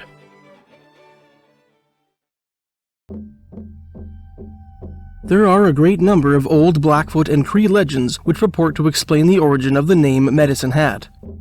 The majority of these legends are based on either a battle between the Blackfoot and the Cree, a love story involving human sacrifice, a landmark that looks like an Indian headdress, or some combination thereof. In spite of their differences, every single legend has something in common, namely the inclusion of a medicine man's headdress, or medicine hat. In 1894, a Scots Cree frontiersman turned rancher named James Sanderson, who was one of Medicine Hat's first citizens, documented a particular version of the Medicine Hat legend in a series of articles for the Medicine Hat News entitled Indian Tales of the Canadian Prairies. Sanderson's tale is especially interesting as it constitutes one of the only recordings of an all-but-forgotten creature of Plains Indian oral tradition, an enormous supernatural river snake associated with the Great Spirit. Sanderson began his tale by describing a certain setting on the South Saskatchewan River, which is almost certainly the area between what is now Police Point Park and Strathcona Island Park, the former being opposite the river from the latter. At this particular point, the river bends substantially, resulting in a significant current which prevents the formation of ice even during the most severe winters. At the center of the bend is a small island, and to the east of the island are tall sandstone cutbanks or cliffs, which fall into the river. This opening in the river is regarded with great interest by the Indians, Sanderson wrote, as it is believed to be the breathing place of the Great Spirit, who lives in the river, and who, when he shows himself, assumes the form of a serpent. After laying out the setting, Sanderson proceeded to describe the legend. Far back in Indian tradition, it is said that one of a hunting party of blood Indians was sent forward to reconnoiter the country and see if the buffalo were to be met with in any numbers. He was accompanied by his newly married wife and a favorite dog, the latter bearing the travois, a cross-pole arrangement to which the dog was harnessed, for the purpose of carrying some share of the traveling outfit. One evening, the Indian was camped by the riverside and, as he was walking along near the opening in the river referred to, the serpent appeared to him and told him that if he would throw the flesh of his wife into the opening, he would become a great warrior and medicine man. The Indian returned to his teepee and repeated to his wife the words of the serpent. His wife at once expressed her willingness to die for the good of the tribe and in obedience to the call of the Great Spirit. Her husband, however, was reluctant, and instead of his wife, killed the dog. Carrying its carcass to the opening, he threw it in, with a request that the spirit might be pleased to accept from him his dog as a substitute for his wife. The spirit refused to accept, and declared that, unless the Indian would sacrifice the wife, he could do nothing for him. The man returned and informed his wife accordingly, and again she expressed her willingness to comply with the demand.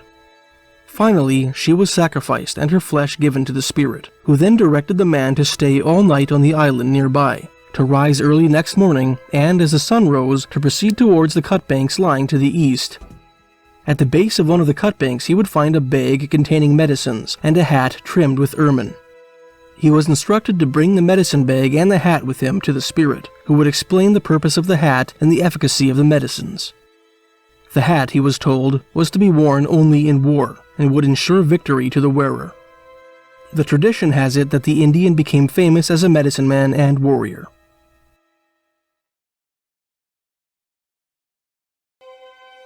Before the coming of the Northwest Mounted Police in 1874, the area of the South Saskatchewan River and its tributaries in the vicinity of present-day Medicine Hat was a dangerous place, frequented by raiding parties in search of trouble, and skirmishes and battles between Blackfoot and Cree warriors were common there. In 1872, a renowned war chief named Calfshirt led a war party of blood Blackfoot along Seven Persons Creek in search of enemies. Sanderson's tale describes an old Indian legend born of this particular excursion. While crossing the creek a short distance above its confluence with the South Saskatchewan, the war party came across, quote, the dead bodies of 7 men, lying just as if they had been suddenly struck down when following each other in Indian file.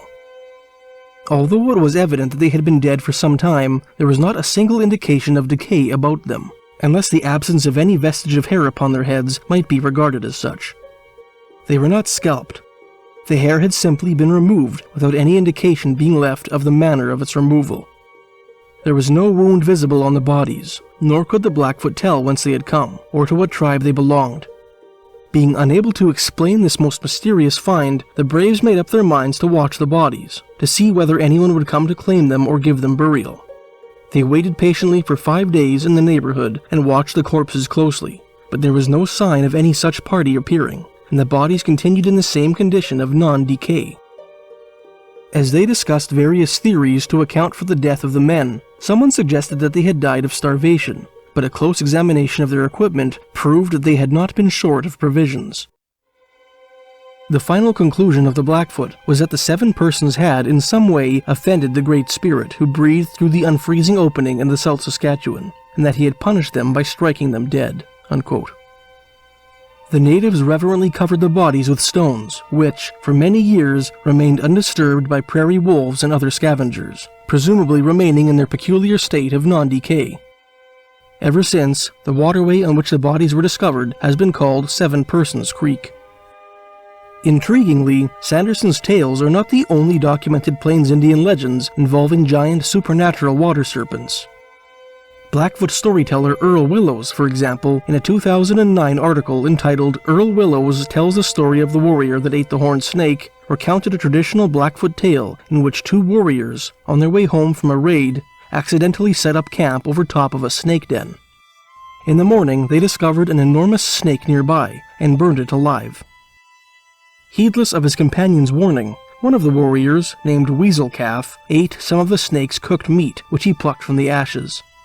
The following morning, the other warrior, named Flint Knife, found that his companion had transformed into a massive horned snake. Weasel Calf asked his friend to bring his belongings back to his family, and urged him to maintain a healthy distance from him during their travels for his own safety. The 2 continued on until they came to a large river. Weasel Calf declared that this would be his new home, and asked Flint Knife to ask his family to come and visit him there. Sometime later, the family of the metamorphosed brave visited the river and were greeted by the huge serpent, who explained how his transformation came about. The snake then asked his family to leave, as he was afraid he would be unable to control his strange urge to harm them. The Blackfoot left the river and never returned. 1885 was a year of transition in the Canadian West, marking the end of one era and the beginning of another. That fall, the last spike of the Canadian Pacific Railway, the iron road connecting the easterly Dominion of Canada with the westerly province of British Columbia, and bridging the vast Northwest Territories that lay in between, was driven home at Craigellachie, BC. The ringing of the sledgehammer might have served as a summoning bell for hordes of homesteaders who would soon pour into the Canadian prairies, and as a death knell for the days of Canada's brief and fiery Wild West. By 1885, the huge herds of buffalo that had blanketed the prairies since time immemorial had dwindled to near extinction, destined to be replaced in a few short years by their domestic counterparts, beef cattle. The traders, prospectors, and wolfers who, decades prior, had comprised the Northwest Territories' only white civilian population, had gradually traded in their repeating rifles and revolvers for the lasso of the rancher and the pitchfork of the farmer. And the Blackfoot, Cree, and Assiniboine Indians, who had once dominated the region on horseback, had been coerced by the Mounties, who brought law and order to the Canadian West in 1874, to abandon the nomadic lifestyle of their ancestors and settle onto reserves, where their livelihood was reduced to waiting for government rations. Naturally, there were many who were vigorously opposed to these changes that were swiftly reshaping the face of Western Canada. Foremost among these were the Métis people, the progeny of French-Canadian and Scottish fur traders and First Nations women.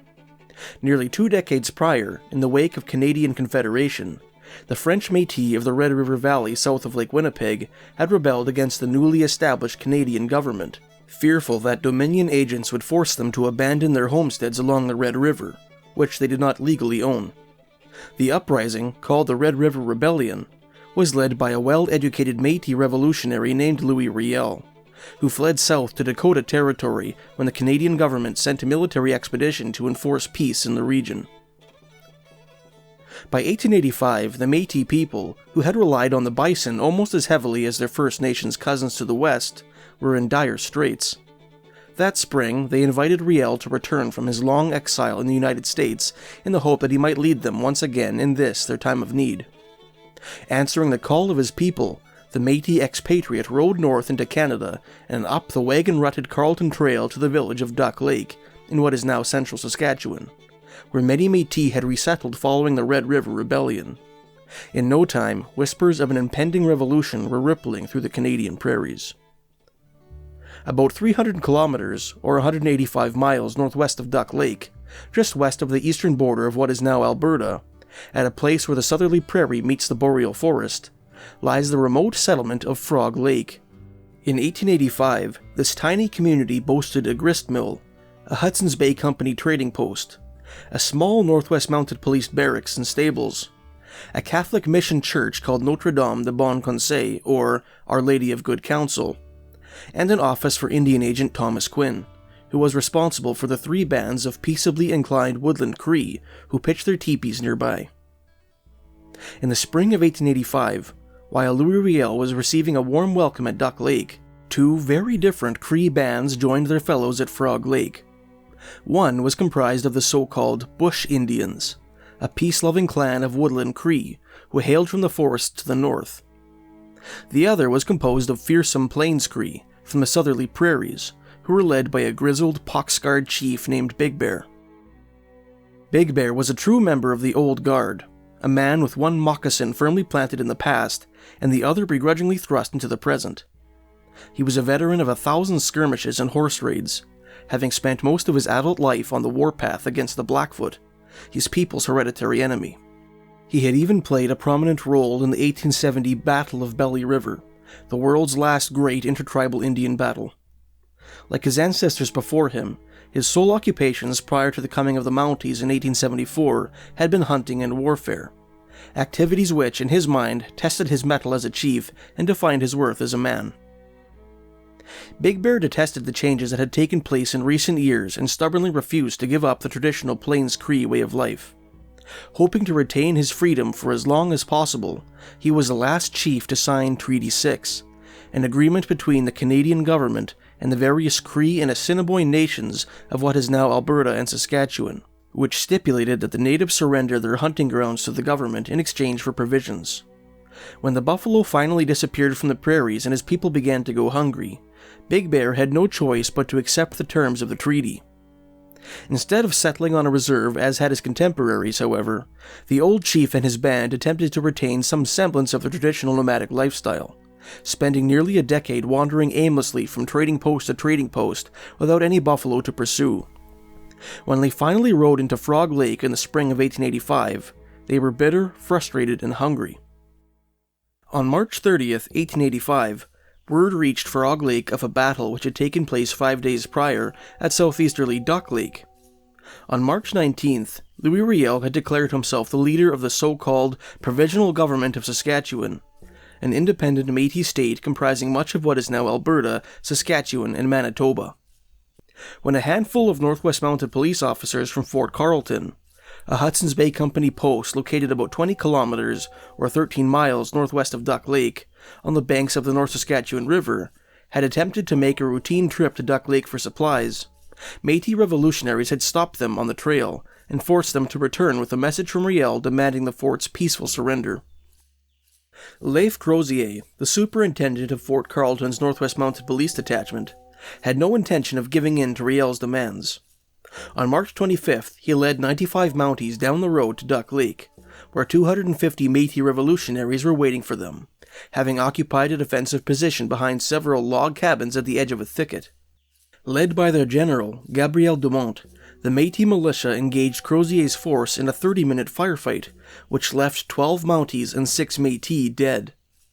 Heavily outnumbered, Crozier had no choice but to retreat to Fort Carleton, and thus Riel and his forces won their first victory in what would come to be known as the Northwest Rebellion. The Plains Cree at Frog Lake were encouraged by news of Riel's success, and almost overnight, Big Bear's son, Imases, determined to start his own rebellion and fight his way across the prairie to join forces with the Métis malcontents. His father, the old chief, was away on a hunting trip at the time. Eager as he was for an opportunity to change his people's pitiable circumstances, however, Imases' enthusiasm for the upcoming conflict was eclipsed by that of Wandering Spirit, a hot-headed, curly-haired sub-chief who held more sway over the band's young braves than even Big Bear himself. Wandering Spirit hated white men, and blamed them for all the problems the Cree were currently facing. When Frog Lake's 8 Mounties left for Fort Pitt, a Hudson's Bay Company post located 50 kilometers or 30 miles southeast on the banks of the North Saskatchewan, at the request of Frog Lake's white residents, who thought their presence might provoke the Plains Cree to violence, Wandering Spirit decided that the time had come to mete out Indian justice. Big Bear returned to Frog Lake from his hunting trip on the evening of April 1st, where he learned of Riel's rebellion and of Imases and Wandering Spirit's desire to take to the warpath. Weary from his journey, the old warrior went to sleep, whereupon Wandering Spirit and his most loyal braves painted their faces with blood-red vermilion and yellow ochre before stealing all the horses from the unguarded Mountie stables. The following morning, at the northwesterly St. Charles Mission, situated on the shores of what is now Muriel Lake, something extraordinary happened. This event was recorded by Bishop Vital Justin Grandin, an oblate missionary who would take down the statements of the Indian and Métis witnesses to the events of that day about half a year later in the autumn of 1885. That morning, as the sun peered above the horizon, the prairie sky took on a spectacular gradient of scarlet and crimson, as if painted in blood by the hand of God himself.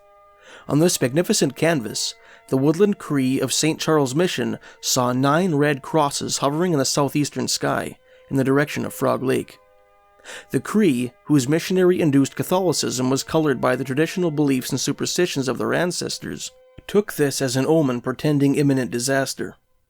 Under the command of the chief's son-in-law, 25 of the Muriel Lake Cree grabbed their rifles and set out through the forest in the direction of the heavenly crosses. Back at Frog Lake, Wandering Spirit and his warriors broke into the homes of the village's white residents and seized their firearms.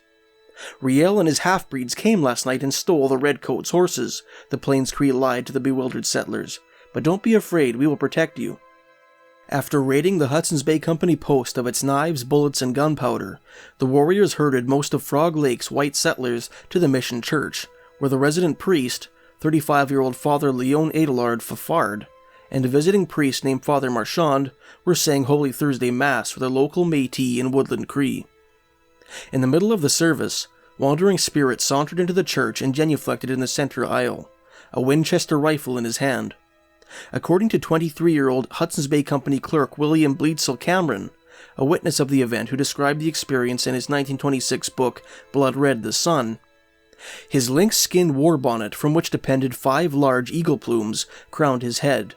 His eyes burned, and his hideously painted face was set in lines of deadly menace. Never shall I forget the feelings his whole appearance and action excited in me, as I watched in stupefied amazement while he half knelt, glaring up at the altar and the white-robed priests in sacrilegious mockery. He was a demon, a wild animal, savage, ruthless, thirsting for blood. I doubted then that we should, any of us, ever again see the outside of the chapel." Unquote. Fathers Fafard and Marchand concluded the Mass prematurely on account of Wandering Spirit's hostile antics, whereupon the war chief's followers ushered most of the white settlers towards the Plains Cree camp. Wandering Spirit himself headed to the home of Thomas Quinn and ordered the Indian agent to follow his white compatriots. Quinn refused. Wandering Spirit repeated his demand twice more, and each time the government man refused to comply.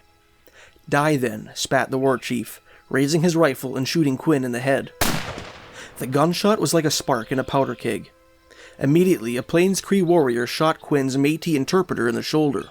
Another pockmarked brave then ran up to the wounded man, pressed the muzzle of his rifle against his chest, and finished him off. Chief Big Bear, who had been lounging in the kitchen of the Hudson's Bay Company post, ran towards the bloody scene bellowing, "Tesqua, Tesqua, stop, stop," in a great booming voice. His entreaty fell on deaf ears. 2 more white men, William Gilchrist and George Dill, were subsequently murdered by wandering spirits' unruly warriors, as were Fathers Fafard and Marchand. A Métis witness named Louis Goulet described the death of Father Marchand in his memoir, writing, "I saw Father Marchand, one of the two priests, fall on his knees, arms crossed, eyes raised to heaven. He was gunned down on the spot. I never saw him move again." Unquote. "Dust and smoke filled the air," wrote William Cameron. "Whoops and shrieks and the ghastly clatter of galloping hooves blended in a weird and ghastly symphony. High over all swelled the deadly war chant of the Plains-Crees, bursting from 100 sinewy throats. I heard the peculiarly ringing voice of Wandering Spirit, calling on his followers to shoot the other whites, and burst after burst sounded the death knell of other of my friends." Unquote. At that time, Teresa Gowanlock, the wife of a local miller named John Gowanlock, was among the crowd of white settlers who were being led to Big Bear's camp. She described her harrowing experience in a later reminiscence entitled 2 Months in the Camp of Big Bear, writing, "Mr. Williscraft, an old gray-headed man about 75 years of age, came running by us, and an Indian shot at him and knocked his hat off, and he turned around and said, 'Oh, don't shoot, don't shoot.' But they fired again, and he ran screaming and fell in some bushes." Unquote. "My dear wife," whispered Teresa's husband John in an attempt to comfort her, "be brave to the end." No sooner had he said this than he was fatally shot in the back. Teresa fell down beside her dying husband and prepared herself for the inevitable bullet. "But death just then was not ordained for me," she wrote.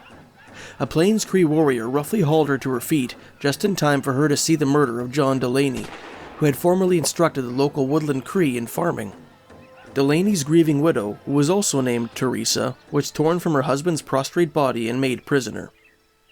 By the time the smoke cleared, 9 white men lay dead and 4 white residents, Teresa Gowanlock, Teresa Delaney, William Cameron, and Hudson's Bay Company agent James Simpson, were held captive in the camp of Big Bear.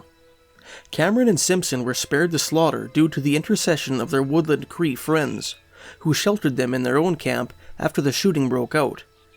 Similarly, 2 female prisoners, Mrs. Gowanlock and Mrs. Delaney, were saved from cruel usage and death by local Métis interpreters named John Pritchard and Adolphus Nolan, who purchased them from the braves who had claimed them as their wives.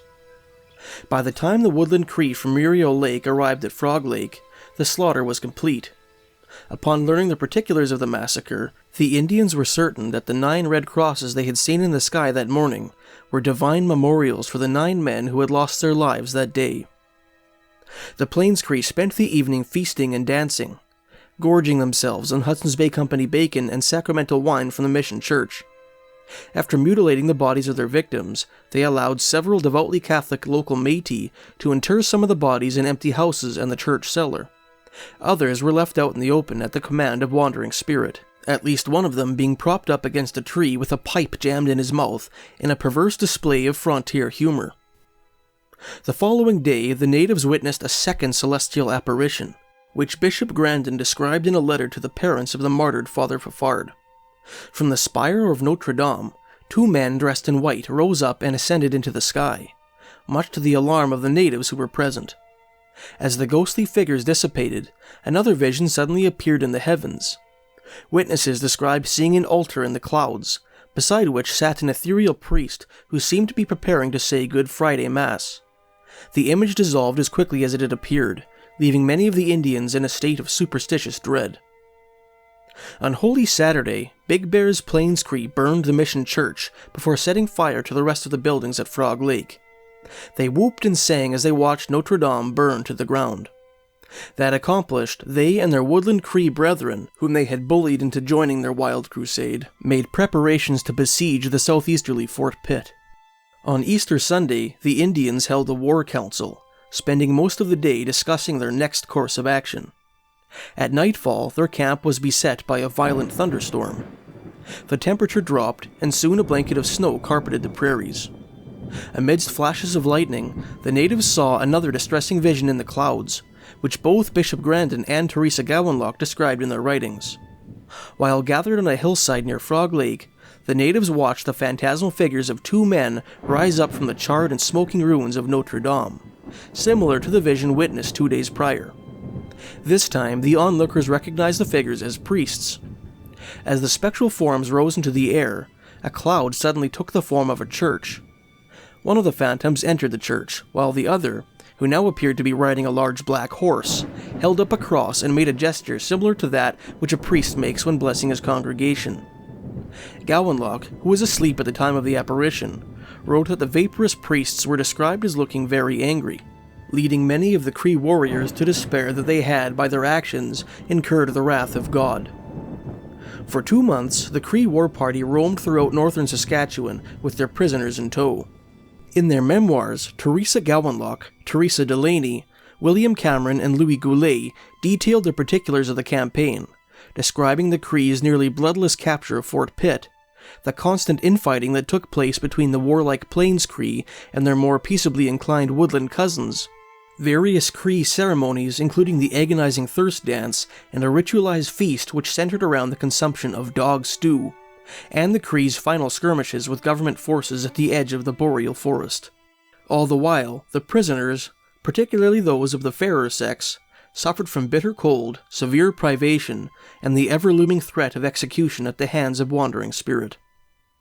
One evening while on the warpath, the Plains Cree brutally executed one of their old women, whom Teresa Gowanlock described as insane, and William Cameron as senile.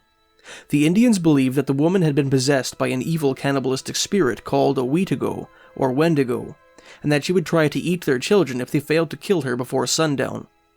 In his memoir, William Cameron implies that the woman was assigned this grim diagnosis on account of her actually expressing a desire to eat human flesh. Similarly, Louis Goulet claimed that, quote, the old lady started ranting and raving in a fever, telling her daughter that if somebody didn't do away with her, she'd turn Wendigo after the sun went down, unquote. Teresa Gowanlock, however, in a second memoir entitled Memories of Frog Lake, written in 1899 shortly prior to her premature death, attributes the woman's death sentence to a different cause. In this piece, which was submitted to the Montreal-based magazine Family Herald and Weekly Star by her nephew Arthur Johnson, and printed in the October 1955 issue of that publication, Gowanlock wrote that the old crone predicted that terrible things would happen to the band as punishment for the murders of Fathers Fafard and Marchand, and applied that the Cree executed her on account of her disturbing prophecies. Whatever the case, Cree warriors brought the woman to the outskirts of the camp, smashed in her skull with a war club, riddled her corpse with bullets, decapitated her, and set her severed head ablaze, an incident which both Cameron and Goulet described in gruesome detail in their memoirs. Gowanlock described a strange sequel to this ghastly incident in Memories of Frog Lake, writing, late in the afternoon some days after this, toward the end of May when we had been captive 8 weeks, as Mrs. Delaney and I were inside the lodge, we heard cries of consternation outside. We ran out to see all the band staring in fright at the sky. There, in a break among low clouds, was a representation of a church resembling that at Frog Lake, burned down nearly 2 months ago, with the bodies of the priests and the other white men. As we gazed, a priest on a white horse appeared approaching the church. Reaching it, he dismounted, stretched out his hand as if in blessing. The summer clouds closed in and the vision faded away. Fear possessed all in the camp. The warning of the murdered old woman was recalled. The squaws, wearied by 2 months of extra labor of continually moving camp, set up a wailing. The warriors had lost the last of their courage. Even the evening meal was untouched, and now the headman began accusing the young braves of having caused the trouble. The camp did not move again.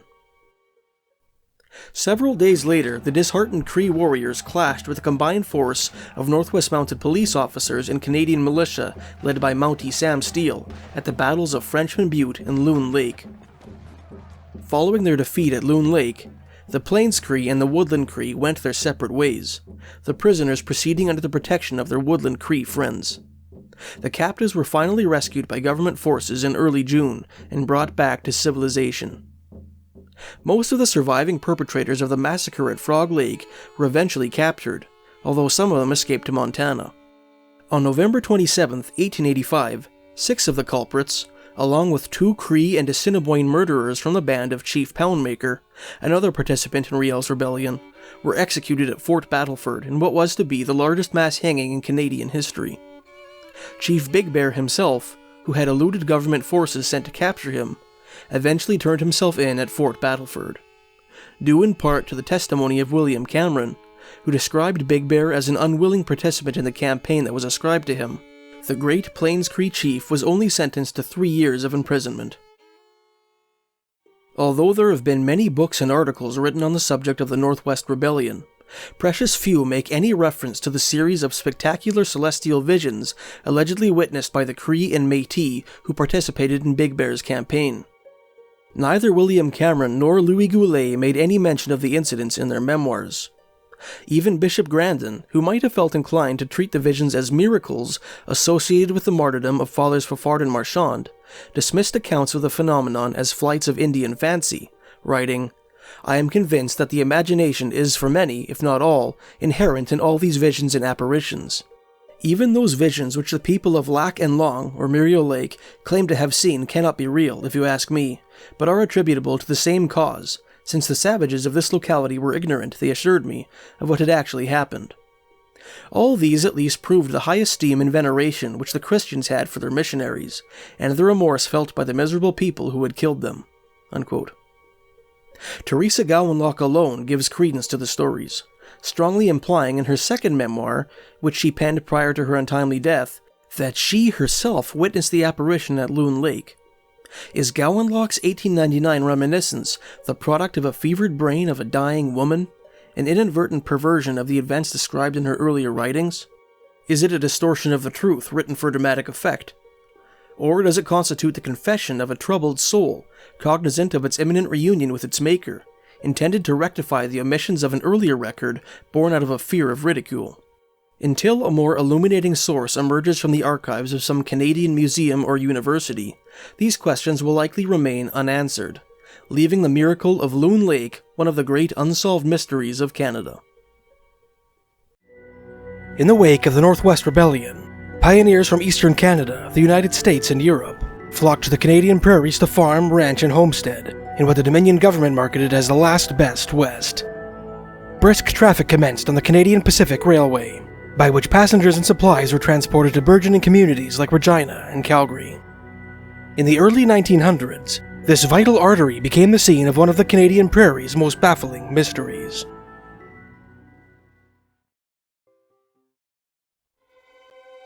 Readers of this author's work may already be familiar with the Phantom Train of Medicine Hat, Alberta, a strange story, first written down by columnist Ken Little of the Lethbridge Herald in the spring of 1966, and immortalized in Albertan Senator F.W. Gershaw's 1967 book, Samus, the Medicine Hat. Andrew Staceco, began Little in his original article, who retired in 1955 after 48 years in Canadian Pacific train service, pulled his treasured engineer's watch from his shirt pocket, where he has carried it since vests went out of style. It was time for us to catch the Phantom Train. You can believe or disbelieve the story Mr. Staceco told, but he produced documented evidence that something mighty strange happened on 2 occasions amid cutbanks on the line between Medicine Hat and Dunmore in the summer of 1908.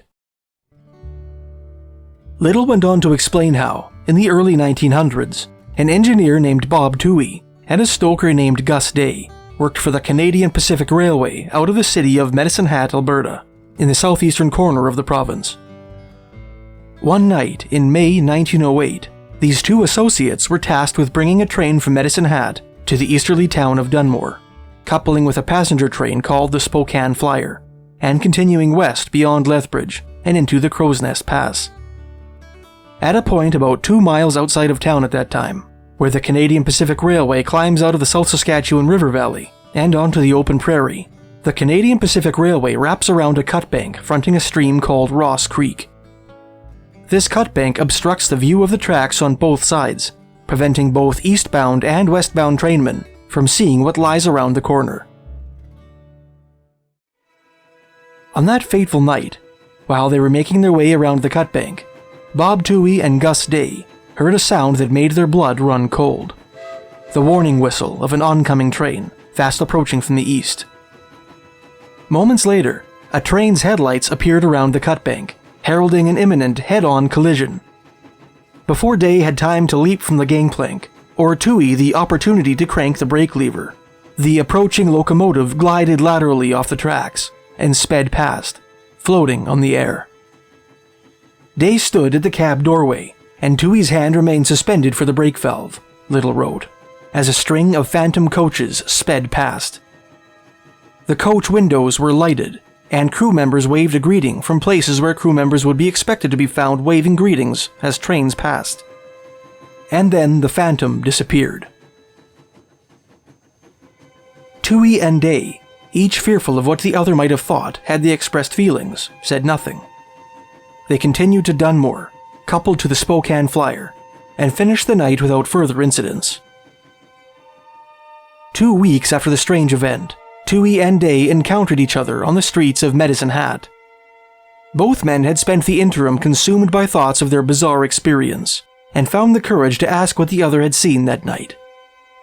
To their relief, Tui and Day found that their recollections of the event were identical. Tui proceeded to explain that the apparition had spooked him so thoroughly that he had gone to see a fortune teller, who predicted that he would die within the month. In an effort to forestall his upcoming appointment with his maker, he decided to take a few days off work. Day, on the other hand, could not afford that luxury, and was compelled to remain on the job. A few nights after his conversation with Tui, Day found himself working on the same engine, this time alongside an engineer named J. Nicholson. At exactly the same spot, Little wrote, the phantom train again appeared, headed toward them with whistle blowing and headlight burning. And again it simply evaporated into the darkness, as its crew members again waved greetings from their positions on its engine and cars. On the morning of June 8, 1908, Gus Day was assigned to yard service, and a stoker named Harry Thompson took his place in the engine room. Thompson's crew, led by engineer J. Nicholson, was to take their train from Medicine Hat to Dunmore, couple with the Spokane Flyer, and travel east to the town of Moose Jaw, Saskatchewan. They left Medicine Hat and headed into the hills, Little wrote. About 100 yards from the spot where the phantom train had been seen on 2 different nights and by 2 different crews, another train appeared around a curve, headed straight for them. This time it was daylight, and it was for real. It was number 514, the passenger train coming in from Lethbridge, and the man at the throttle was Bob Tui, who had overcome his fears and returned to work. A front-page article in the next day's issue of the Medicine Hat News explained what happened next. The collision took place on the elevated piece of track just in front of the Pruitt Brickyard property. One of the workmen was just about to cross the track from the west side and was in such a position that he could see both trains, which each was blocked from view of the other by the high cut bank, around which the track makes an abrupt curve of this point. He waved frantically to Engineer Tui, and the latter apparently realized the danger as he sprang back and reversed his engine. Just as he appeared at the cab door again, the 2 engines met, and a dense pall of steam and smoke settled over the wreck for some minutes. When it cleared away, the sight presented was one which will never be forgotten by those who witnessed it. Engine number 702, Spokane Flyer, was forced back off its front truck, and the whole front of the boiler head was torn off. The express car on the Crow train had been partially telescoped through the mail and baggage car and a tourist car. All 3 cars rolled into the ditch with the locomotive. Engineer Nicholson was quite dead when drawn from the wreck, as was Howard Gray, fireman of the Crow engine. Baggage man Archambault was instantly killed when his car telescoped. The 2 passengers which were also killed were Messrs. Jas Shaw and Duncan McEachran of Bow Island. 3 more men were seriously injured in the crash and were taken to the Medicine Hat Hospital in precarious condition. One of these was Bob Tui, whose leg was broken and whose body had been battered. True to the fortune teller's predictions, the engineer soon succumbed to his injuries. If you drive half an hour south of Prince Albert, Saskatchewan, you'll come to the tiny village of St. Louis, an old Métis community hugging the southern shore of the South Saskatchewan River. This sleepy hamlet in the heart of central Saskatchewan boasts not only the distinction of being the hometown of 2 NHL players, but also the honor of being the setting of one of Saskatchewan's best-known ghost stories. For nearly 100 years, thrill seekers across the land of the living skies have flocked to a long-abandoned railroad crossing about 8 kilometers north of town, parked their vehicles beneath the stars, and waited to catch a glimpse of the fabled St. Louis light. Hundreds of Canadians claim to have seen this apparition, which is said to appear almost without fail every night. Witnesses of this mysterious phenomenon invariably describe seeing one of 2 different lights. The first is a large, bright luminescence, resembling the headlight of an oncoming train. This light is often said to glide along the route of the old railway track, increasing in brightness as it approaches the witness, before vanishing as suddenly as it appeared. The second light is a smaller orb, with a soft red or orange glow, which either hovers in the air or moves erratically over the old track. Both of these lights are very frequently seen together, the red light often lingering below the white, or dancing around its perimeter. The old railway bed over which these lights appear was once a line of the Canadian National Railway.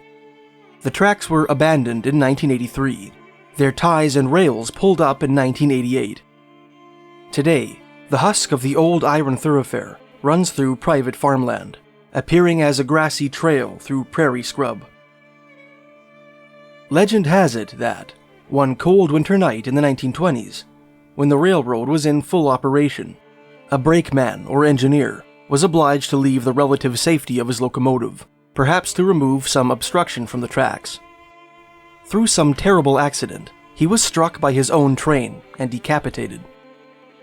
Ever since, the St. Louis light has appeared over the tracks on which he met his demise. Some say that the bright light so often seen over the old railroad is the headlamp of the engine that killed the unfortunate trainman, and the reddish globe which often accompanies it, a lantern carried by the ghostly victim himself, who returns every night to the site of the accident to search for his missing head. In his article, The St. Louis Ghost Train, published in the Virtual Saskatchewan online magazine, Saskatchewan-based freelance writer Dave Yanko detailed several alleged sightings of the St. Louis light, including that of St. Louis' one-time mayor, the late Émile Lucier.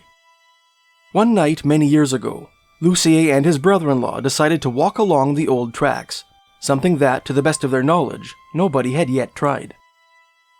After walking for about a mile without seeing anything, a solid beam of bright light appeared directly behind them, its edge kissing their heels, its body casting their shadows onto the abandoned track before them. The 2 men whirled around in unison, but before they could lay eyes on it, the mystery light disappeared. Lucier and his brother-in-law returned to St. Louis and informed friends and relatives of their astonishing experience. Intrigued, a handful of adventurers decided to accompany the 2 men back to the tracks to see if they too might encounter the light.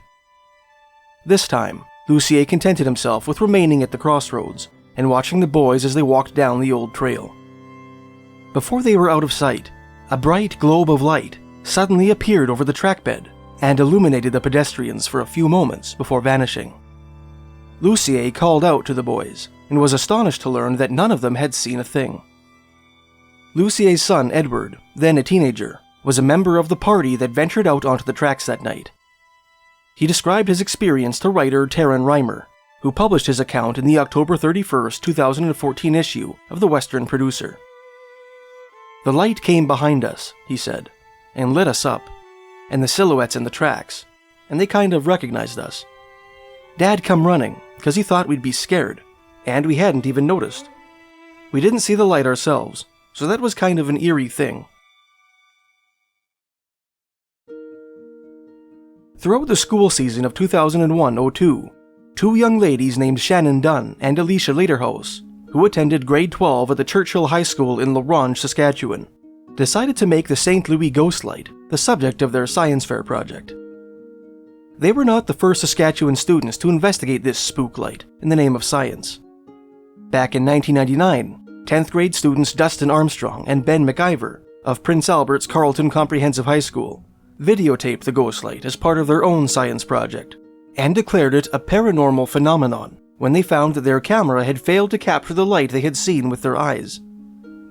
Shannon Dunn and Alicia Lederhaus had also seen the ghost light of St. Louis on an erstwhile road trip they made to the area with several friends, an event which had thoroughly spooked some of their fellow students.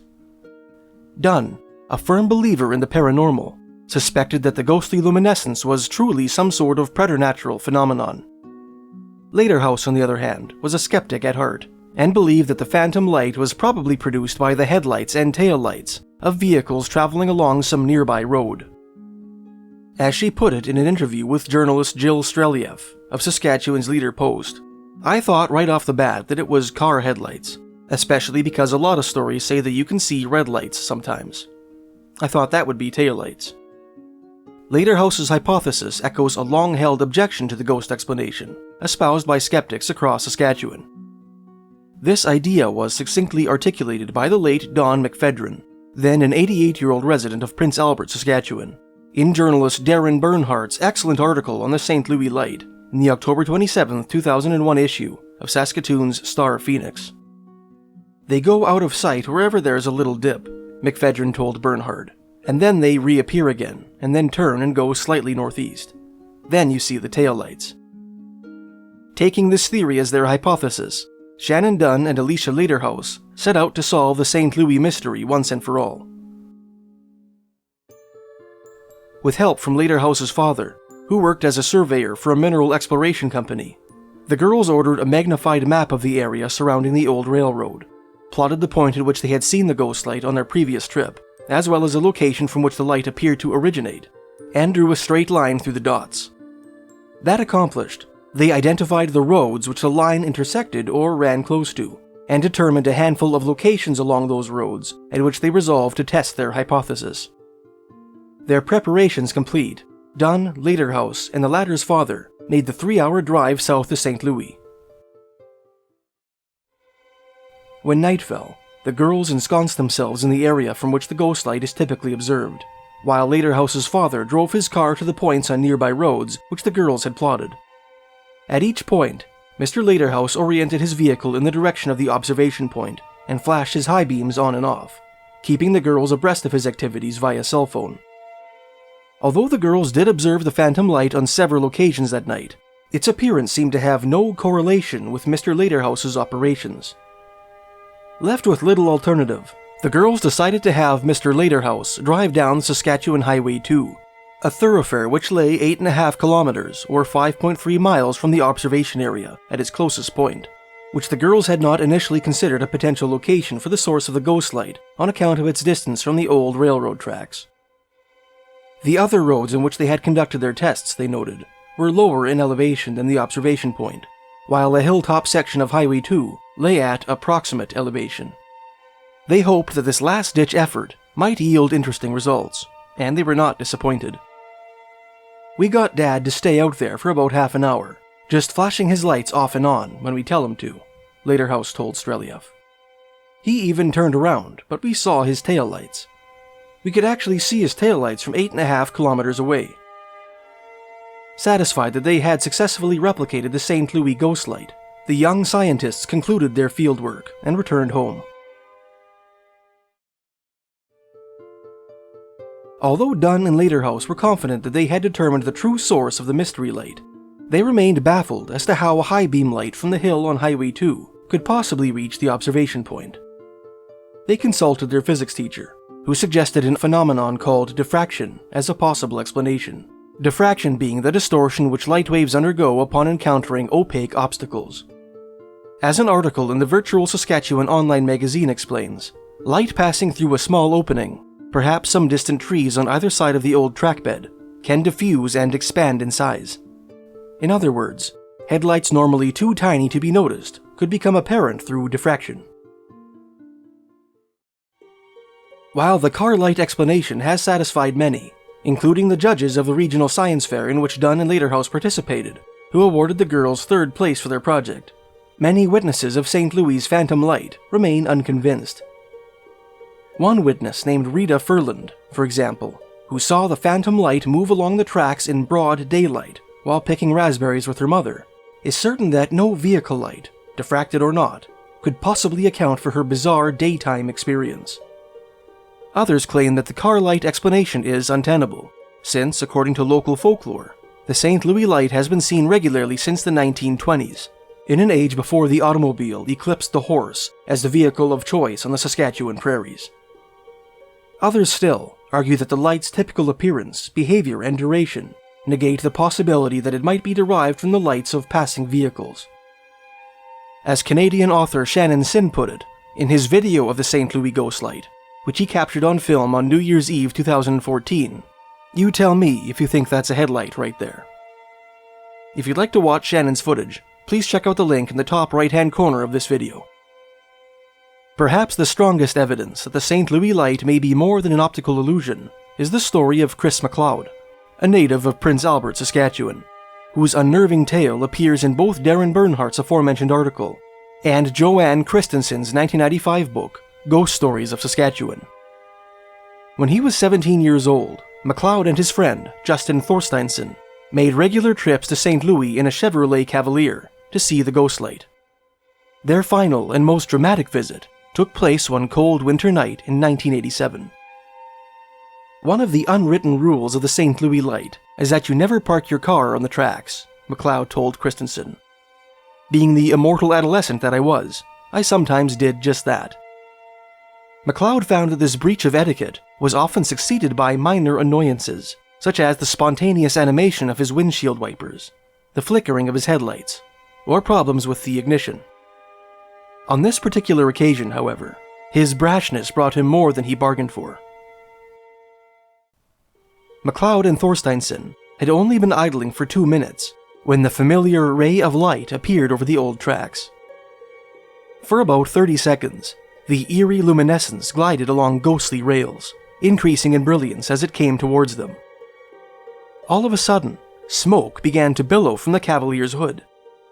Tearing their eyes away from the haunting spectacle, the boys turned off the engine and opened the hood to find the alternator engulfed in flames. "We had no way of extinguishing an electrical fire," Macleod wrote, "so we decided to blow it out on the highway." The teenagers raced back to Prince Albert in a panic, but encountered no further issues on the drive. They subsequently had the Cavalier inspected by a mechanic, who declared that the alternator appeared to be in perfect condition, and who could provide no explanation for its mysterious ignition. There are many more mysteries endemic to the Canadian prairies, including the legends surrounding the tunnels beneath Moose Jaw, Saskatchewan, once a haven for Chinese immigrants, which are said to have served as a rum-running base for Chicago gangster Al Capone during American Prohibition. The mysterious healing waters of Lac St. Anne, Alberta, and the monster of Turtle Lake, Saskatchewan, which we covered in our video on Canada's spookiest lakes, and innumerable ghost stories chronicled in the writings of John Robert Colombo and Barbara Smith. What are your favorite mysteries of the Canadian prairies? Let me know in the comments below.